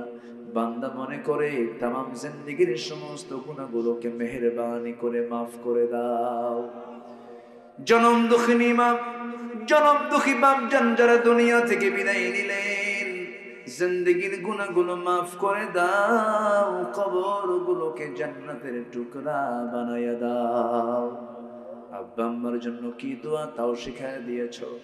হাত একটু উঁচু করুন, আল্লাহর শেখানো দোয়া পড়ে চক্ষুটা বন্ধ করে দিল থেকে আওয়াজ দিয়ে আমার সঙ্গে ঠোঁট মিলায় মিলায় সবাই বলুন, রব্বিরহামহুমা কামা রব্বায়ানি সগীরা। সবাই বলুন, রব্বিরহামহুমা কামা রব্বায়ানি সগীরা, রব্বিরহামহুমা কামা রব্বায়ানি সগীরা। ও আল্লাহ, আমার সঙ্গে এমন ভাইয়াত বলতে পারেন যিনি নিজের হাতে নিজের মাকে দাফন করেছে, নিজের বাবার লাশ নিজের পিঠে বহন করে কবর পর্যন্ত নিয়ে চলে গেছেন। আল্লাহ আব্বা আম্মা যারা চলে গেল রে, জিন্দেগির গুনাহগুলো মাফ করো, কবরগুলোকে জান্নাতের বাগিচা বানায় দাও। আব্বা আম্মার জন্য কি দোয়া তাও শিখায় দিয়েছো, দিলটা খুলে আওয়াজ দিয়ে আব্বা আম্মার জন্য নামাজে নামাজে আমাদের সবাইকে দোয়া করার তৌফিক তুমি আল্লাহ দিয়া দিও। আয় আল্লাহ তাআলা, বিশেষ করে এই মাহফিলের আয়োজন যারা করলেন, শোনার জন্য দূর দূরান্ত থেকে যারা আসলেন, বিনিময়ে কিয়ামতের কঠিন ময়দান যেদিন কেউ কাউকে চিনবে না, এমনকি মা সন্তানকে পর্যন্ত স্বীকার করে বসবে, যেদিন মানুষ কাঁদতে কাঁদতে চোখের পানিগুলো পড়ে যাবে, চোখ থেকে রক্ত বের হওয়া শুরু হয়ে যাবে, সেই কঠিন মুসিবতের দিন এই মাহফিল সবার জন্য নাজাতের মাধ্যম তুমি আল্লাহ বানায় দিও। তোমার বান্দাগুলোকে নিয়ে এমন সময় হাত তুলেছি, মুসলমানদের পায়ের তলায় মাটি নাই রে আল্লাহ গো, তোমার দরবারে ফরিয়াদ করি, মুসলমানদের ফিলিস্তিনকে তুমি আল্লাহ মুসলমানদের হাতে তুলে দাও, ইহুদি মুক্ত করে দাও, মুসলমানদের বাইতুল আকসা তুমি আল্লাহ মুসলমানদের হাতে তুলে দাও। আয় আল্লাহ তাআলা, সিরিয়াকে যেমন জুলুম মুক্ত করেছো, কাশ্মীরকে জুলুম মুক্ত করো। আয় আল্লাহ তাআলা, আমার সঙ্গে যারা আমিন আমিন করছেন, যার যা চাওয়া তুমি আল্লাহ পাওয়া করে দিও। আশপাশ কত মাইয়াত শুয়ে আছেন, কবর বসের আযাবকে তুমি আল্লাহ মাফ করে দিও, কবরগুলোকে জান্নাতের টুকরা বানায় দিও। কাউন্সিলর মহোদয়ের জন্য দোয়া করে তুমি আল্লাহ তুমি তাকে কবুল আর মঞ্জুর করে নাও। এই মাহফিলের সঙ্গে যারা জড়িত ছিলেন, আজকে তারা দুনিয়া থেকে বিদায় নিয়েছেন, তাদের কবরটাকে জান্নাতের টুকরা বানায় দাও। এই মাহফিলের সঙ্গে সম্পৃক্ততা আছে যার, আল্লাহ তুমি তাদের সকল খেদমাকে কবুল করে নাও। দুনিয়া থেকে কোন দিন বিদায় নেব জানি না, তবে যেদিন মরে যাব রে, কেউ তো আমাকে আর বাঁচাতে পারবে না রে, টান মেরে ঘর থেকে বের করে দেবে, জীবনের শেষ গোসলটা হয়ে যাবে, মরামুখ সব দেখে দেখে চলে যাবে, আমাকে টেনে হেঁচড়ে কবরের দিকে নিয়ে চলে যাবে, সবাই চাপা কান্নায় ভেঙ্গে পড়বে রে। বউটা বলবে স্বামী আমার বলে গেলে না, সন্তানগুলো বলবে আব্বা তুমি কই যাচ্ছ একটু বলেও গেলে না, আমাকে টেনে হেঁচড়ে কবরে শোয়ায় দেবে, 24 ঘন্টা লাগবে না, মাথার চুলগুলো খসে খসে পড়বে, 3 দিন লাগবে না, চামড়াগুলো গলে গলে পোকার পেটের খাবার হয়ে যাবে রে। মাত্র 7টা দিন পেটের নারী বুড়ি সব চোখ মুখ কান নাক দিয়ে বের হওয়া শুরু হয়ে যাবে রে। মাত্র 3টা মাস কবর খনন করে যদি দেখা হয় কয়েকটা হাড় ছাড়া কিছুই পাওয়া যাবে না রে। এই তো দুনিয়ার নিয়ম রে আল্লাহ। শান্তি মুহূর্ত যখন চলে আসবে, জবানে জারি করে দিও কালো জয় কালেমা তাইয়্যিবা লা ইলাহা ইল্লাল্লাহ মুহাম্মাদুর রাসূলুল্লাহ। আসসালামু আলাইকুম ওয়া রাহমাতুল্লাহি ওয়া বারাকাতুহু।